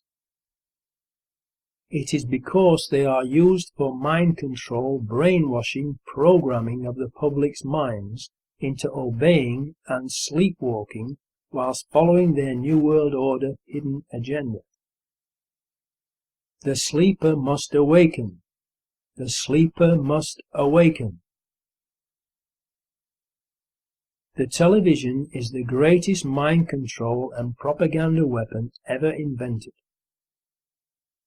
Do you think you should be paying for a TV license to fund all their programming of your mind and the lies and propaganda they are broadcasting to deceive, brainwash, control and enslave everyone, including you? Does the TV and watching it not already control most of your life and the way you think? Woe is us! We're in a lot of trouble! Because you people And 62 million other Americans are listening to me right now because less than 3% of you people read books. Because the only truth you know is what you get over this tube. Right now, there is an entire generation that never knew anything that didn't come out of this tube. This tube is the gospel, the ultimate revelation. This tube can make or break presidents, popes, prime ministers. This tube is the most awesome goddamn force in the whole godless world. And woe is us. This company is now in the hands of the Illusion Corporation of America.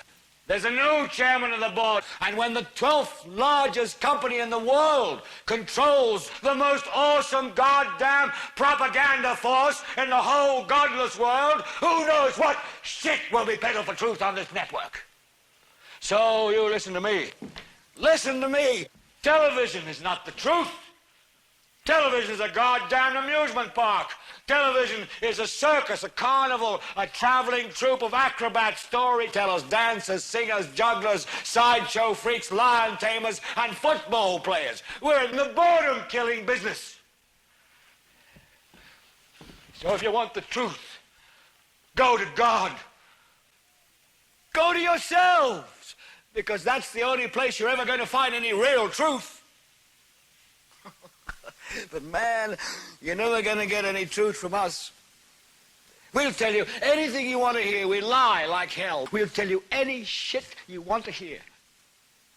We deal in illusions, man. None of it is true. But you people sit there day after day, night after night, all ages, colors, creeds. We're all you know. You're beginning to believe the illusions here. You're beginning to think that the tube is reality and that your own lives are unreal. You do whatever the tube tells you. You dress like the tube. You eat like the tube. You raise your children like the tube. You even think like the tube. This is mass madness, you maniacs. In God's name, you people are the real thing. We are the illusion. So turn off your television sets. Turn them off now. Turn them off right now. Turn them off and leave them off. Turn them off! Do you think you should be paying for all those CCTV cameras and their operatives to spy on you everywhere you go, so they can enslave you and fine you, thereby stealing your money for doing nothing wrong? Especially when they use your own money from those fines and taxes to pay for even more CCTV cameras, so you have even less privacy and freedom. And then they claim that the cameras do not work when there is a real crime being committed by the people who control the cameras. Don't you realize that in paying fines and taxes, you are actually paying for the chains they are using to enslave you with? Wake up, look and see the reality that you are actually paying for them to turn you into their slave.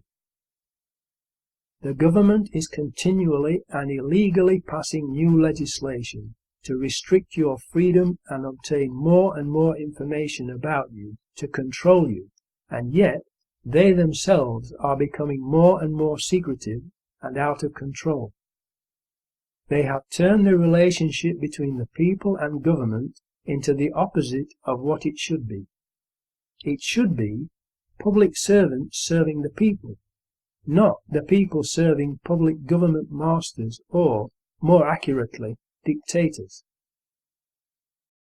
Please, for your own sakes, obtain copies of this film for everyone you know and for the media outlets in your area, to wake them up and let everyone know the truth, so that the public will give the decent, honest people in the security services, like Tony Farrell, their support and encouragement to tell the truth and arrest their evil colleagues. Addendum. I was arrested and extradited to the UK on a false, malicious and politically motivated, trumped-up charge that had no chance of succeeding, but was designed to punish me for having made 7/7 Ripple Effect and exposing the truth for the whole world to see. Their objective was to shut me up, literally, and make an example of me to deter others from speaking the truth. During my trial, in all the local newspapers throughout the British Isles, they quoted that I had told John Hyman that his daughter Miriam was not on the number 30 bus.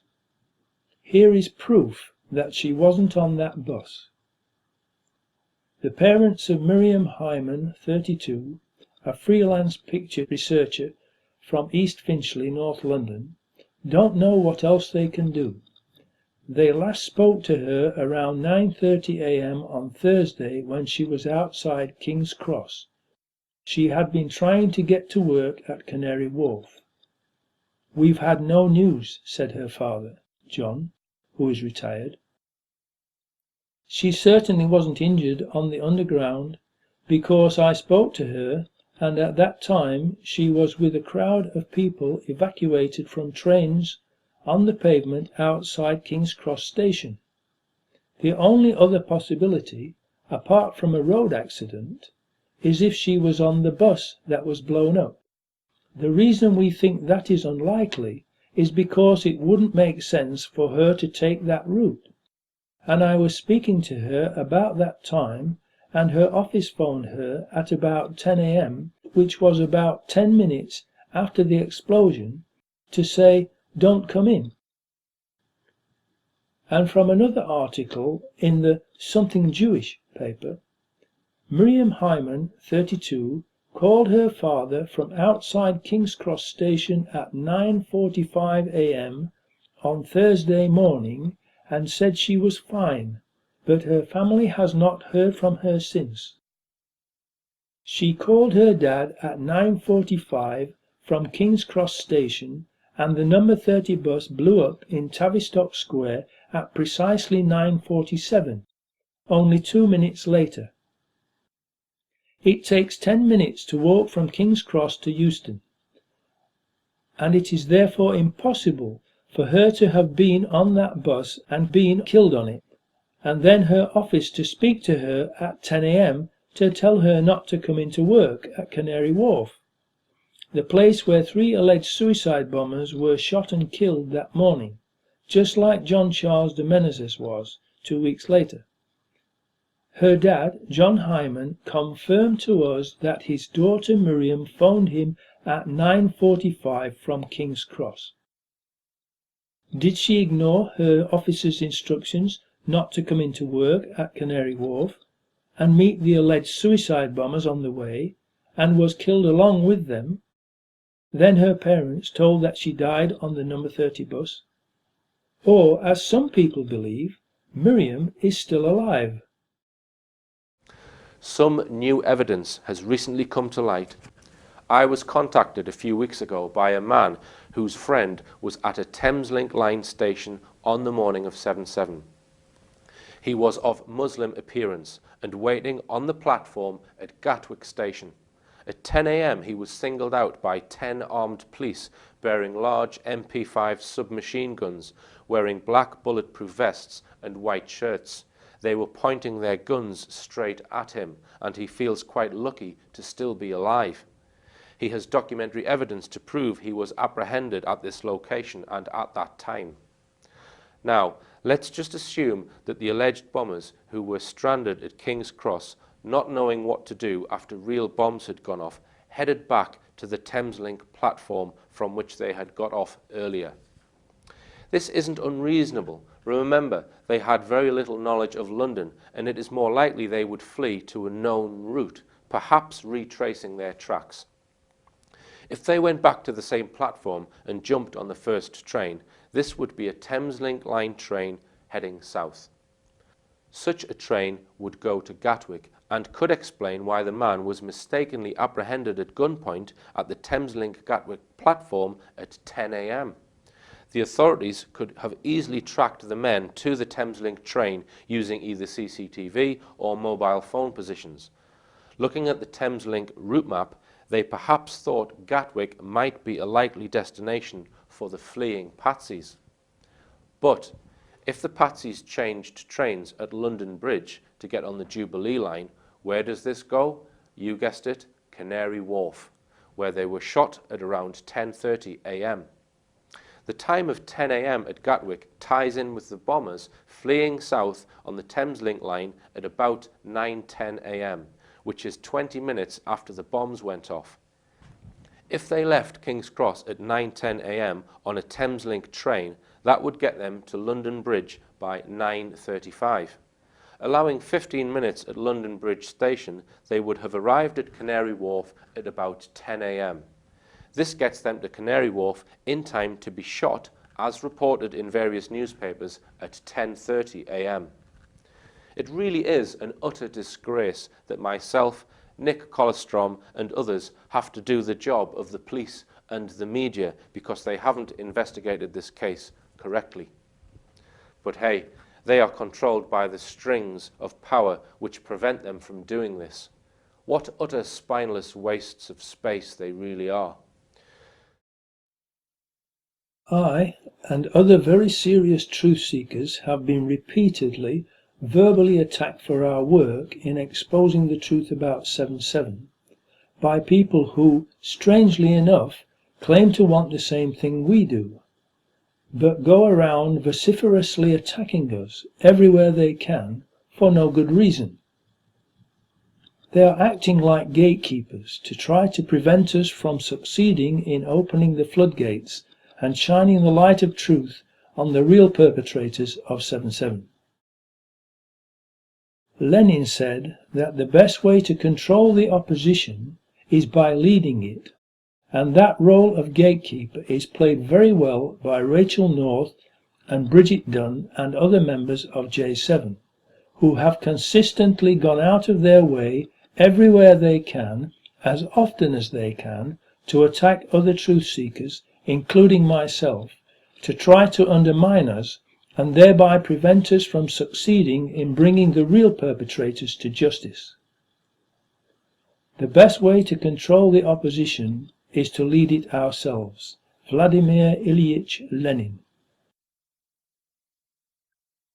One can understand the scurrilous beneath contempt BBC attacking us, because, after all, they are the government's official propaganda and disinformation agency, and they in fact did attack and try to discredit me and others with their Conspiracy Files 7/7 hit piece. However, they only shot themselves in the foot, both feet really, because, as a result, more people watched my film and saw that it is far more credible than the BBC's hit piece. Professor Ridley Duff did a very scholarly comparison between my film and the BBC's and came to the same conclusion. Tony Farrell, who was South Yorkshire Police's principal intelligence analyst for 12 years, also agreed with me, for which he was naturally sacked because of cowardly institutionalized denial and cognitive dissonance. Because I refused to play ball with the BBC and recount on what I had said in my film, the government decided to hit me with the bat, the bar actually, and I was maliciously charged, arrested and extradited to the UK on a false, malicious and politically motivated charge of doing an act tending and intended to pervert the course of public justice. The investigation, called Operation Favila, the forensics, the extradition, my incarceration and trial must have wasted hundreds of thousands of pounds of your taxes. They don't care how much money they waste, because it is your money they are wasting, not their own. They make a fortune and all profit from wasting your money, because the courts and police are registered companies trading for profit at your expense. That is an obvious conflict of interest that they hide from the public, to whom they sell justice, contrary to their own Magna Carta of 1215 AD, Article 40. Article 40. To no one will we sell, to no one will we refuse or delay right or justice. They have turned justice into a very lucrative business that only the rich can afford. Justice has to be free, or there is no justice. If it costs even 1 penny, there is always someone who doesn't have a penny and thus is denied justice. As Martin Luther King said, injustice anywhere is a threat to justice everywhere. If you see, read or hear of injustice, you must react immediately as though it was being done to you personally, and do everything you possibly can to correct the injustice that is being done.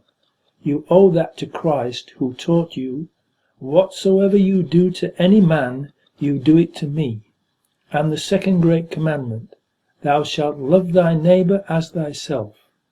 He also commanded you to love one another as he loves you, and he was willing to give his life for you. What are you willing to do? The reality is that what I did was perfectly lawful and called an amicus curiae brief, whereby anyone who is not a party to a trial, but has information or evidence that they consider relevant to the trial, can send it to the court. That's perfectly lawful and is what I did. It was also the perfect opportunity for me to officially bring the evidence I had to the attention of the judiciary, in the hope that they would order an investigation into who really carried out the bombings. So I sent copies of my film to the court, where the government was desperately trying to frame 3 friends of the 4 alleged bombers.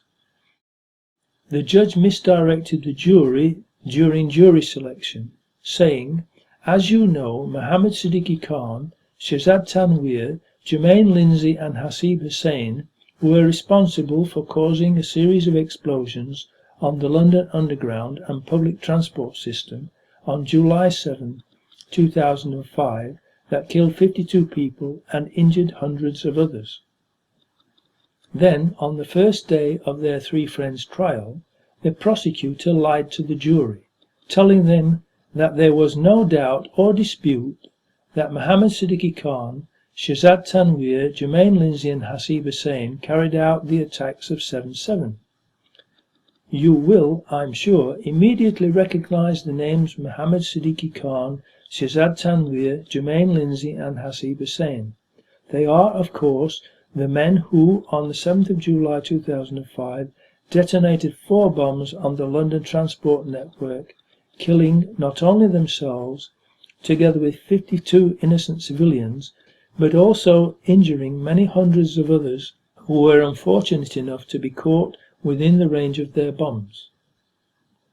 During their retrial, it was reported that Neil Flewitt QC told a jury at Kingston Crown Court that there was no dispute that Khan, Tanweer, Lindsay and Hussain were responsible for the appalling act of terrorism on July the 7th, 2005.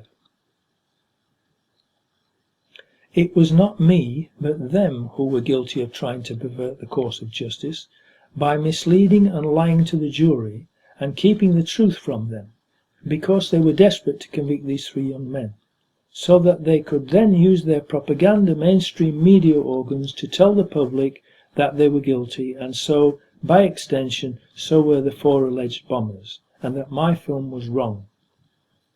They failed miserably in their despicable efforts. The 3 were found unanimously not guilty, and my film stands as being the truth. In fact, having the evidence that I had, if I had not sent it to the court, I would have been guilty of withholding evidence and misprision of treason. The judge and prosecutor should both be charged with attempting to pervert the course of justice and perjury for lying to the jury. The 3 friends of the 4 alleged bombers spent 2 years in prison for something they could not possibly have done, because it is impossible for 3 men to be guilty of helping 4 other men do something that those 4 other men did not do. If the government had managed to convict them, they could have got 20 to 30 years or more in prison for something they could not possibly have done. With all the evidence I had, I absolutely could not sit back and allow that to happen. During my 157 days of false imprisonment, most of it in Wandsworth Prison, the authorities were supposed to take me to court on 5 scheduled occasions for me to apply for bail, but they didn't do so. The first time, their excuse was that they couldn't find me in their prison, which is ludicrous, because every cell has the prisoner's name and number on the outside of the door, and it's all registered on their computers. However, at 8 o'clock the very next morning, the cell door opened and they managed to find me to take me for what they claimed was a random drugs test. They could find me for a non-mandatory drugs test, but not take me to a scheduled court hearing that they were mandated to do. Fishy? It gets worse, because they didn't take me when scheduled 4 more times, until a nice judge got angry and ordered them to bring me the very next morning. The next morning they finally brought me to court for my bail hearing, and the judge granted me bail. But it was 3 days after the sham inquest had finished. So they succeeded in their evil plot of keeping me and the truth out of their sham inquest. They were absolutely terrified that I might be able to meet survivors and families of the deceased and give them copies of 7/7 Ripple Effect and tell them the truth about what really happened to them and their loved ones. You can help me to bring the real perpetrators to justice by finding the survivors and families of the deceased and telling them to watch 7/7 Ripple Effect, this film, and contact me at muad'Dib@jforjustice.co.uk. Eventually my court hearing in Southwark Crown Court came, and in my defence I challenged the jurisdiction and sovereignty of the Crown, and thus the Crown's authority to take me, or anyone, to court for victimless so-called offences, where they steal your money by fraud and or falsely imprison you. Challenging the Crown's jurisdiction also challenges the judge's own jurisdiction, because he gets his jurisdiction from the Crown. The evil biased judge refused to let me summon Mrs. Elizabeth A.M. Battenberg Mountbatten, also known by the criminal aliases Windsor and QE2, so that I could question her about her criminality, remove her from the throne that she is fraudulently sitting upon, and redistribute her and her cronies' obscene wealth back to the British people that she and they have stolen it from, and have also enslaved and impoverished. His refusal to let me do that perverted the course of justice, was an act of treason, and proved that he was prejudiced and not impartial, and also a criminal servant of that monstrous criminal who is pretending to be the lawful monarch. He then further perverted the course of justice by deviously ignoring the absolutely irrefutable facts in my challenge, that only an impartial jury can decide upon, and he refused to let the challenge go before a jury. He then committed treason again and unlawfully decided himself that the Crown, and thus he, had the right to put me on trial. It is a legal maxim that no man can judge in his own cause or in a cause to which he is a party, and I pointed that out to him, but he ignored it and decided himself that he had jurisdiction. As expected, because it was a frivolous, malicious and politically motivated prosecution that never had any prospect of success, I was found not guilty. The evil policeman, DS Stephen Walker of SO15, who brought the malicious, politically motivated charges against me, the evil prosecutor Annabel Darlow QC, and corrupt evil judge Geoffrey Vincent Pegden, not the same judge who gave me bail, did everything they could to try to persuade the jury to convict me, but they weren't having any of it. The jury watched 7/7 Ripple Effect and heard me give testimony, and they understood that what I had done was intended to stop the authorities from perverting the course of justice and prevent a miscarriage of justice in the trial of those 3 young men who were on trial at Kingston, and that it was absolutely the right thing to do. The challenge document is available online for you to use, and it can be downloaded at jforjustice.co.uk/challenge. or jforjustice.co.uk/e2, the number 2, go.html, and can and should be used by everyone who is charged with a victimless fraudulent legislated offence. If everyone does that in every court in the land, even if they try to ignore it, they will be being put on notice. When everyone knows, and they know that everyone knows, then their evil system will collapse and set everyone free from their evil thieving clutches. What you need to do to use it is download it from the link above. Change the word "you" at the top to your name, then sign and date it at the bottom, and, along with the 2 exhibits that are also downloadable at the same site, file it with the court that has summoned you, and give a copy to the prosecutor as well. Then they, the hierarchy enslaving you, will know that you know they are operating fraudulently, and, in order to prevent the public from finding out, they will probably drop the charges. If they don't, then you will need to argue the case in court by challenging the Crown and thus the judge's jurisdiction publicly. You can get advice on this, if you need it, from jforjustice.co.uk. When enough people are made aware of their fraud, and they know that everyone knows, they will have to stop and return to God's perfect royal law of liberty that you were given by God through Moses at Sinai to protect you from evil, instead of living under their fraudulent oppressive legislation.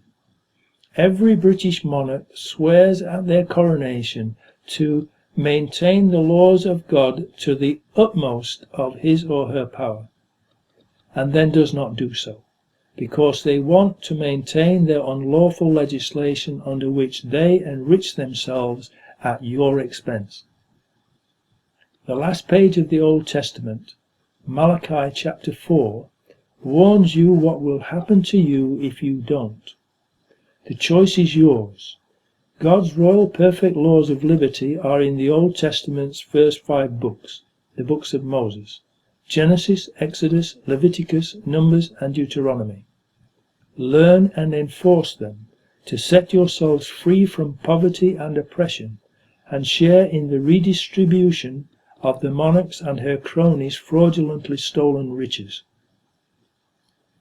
The law the monarch swears to maintain to the utmost of his or her power forbids him or her from using their position for personal gain of any kind, and enriching themselves at the expense of others, thereby driving them into debt slavery.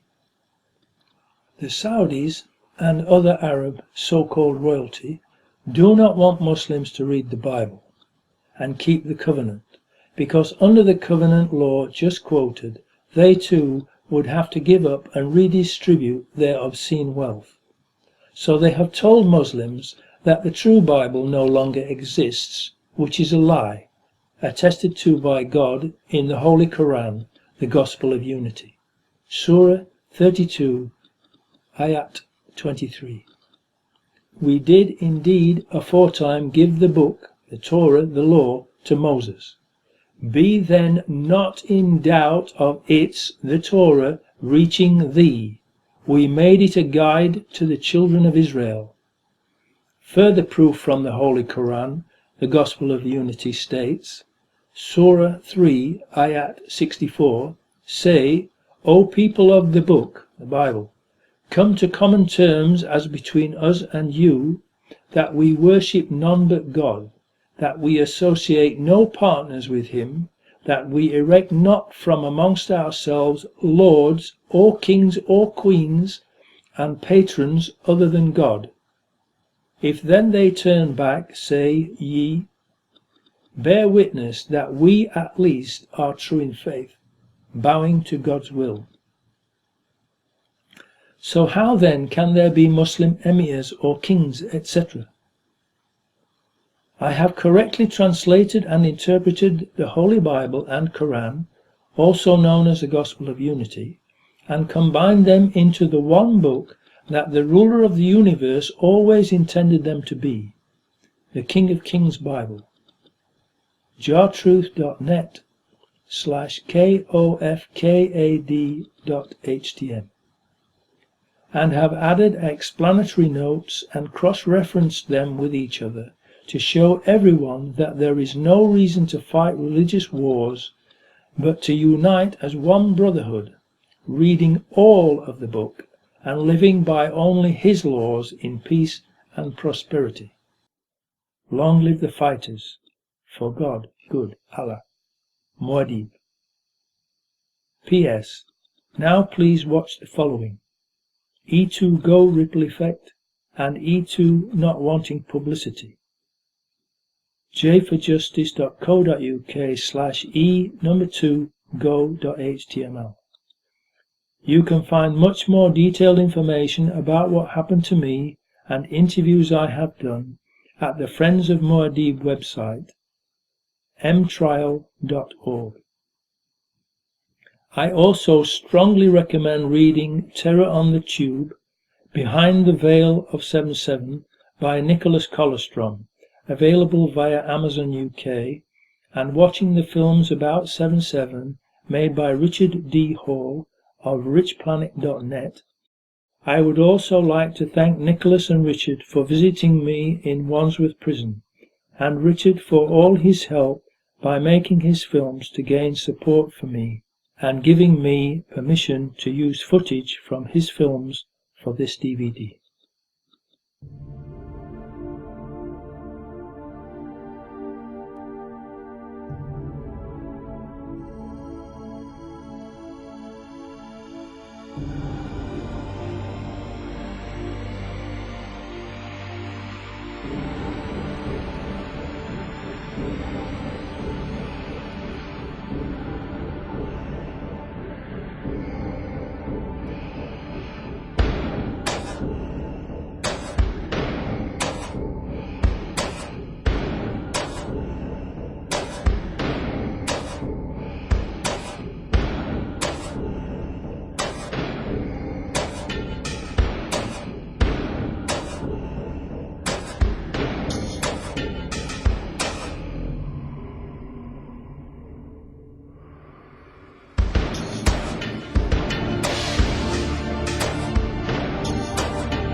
No one will ever forget that night and what it meant for this country.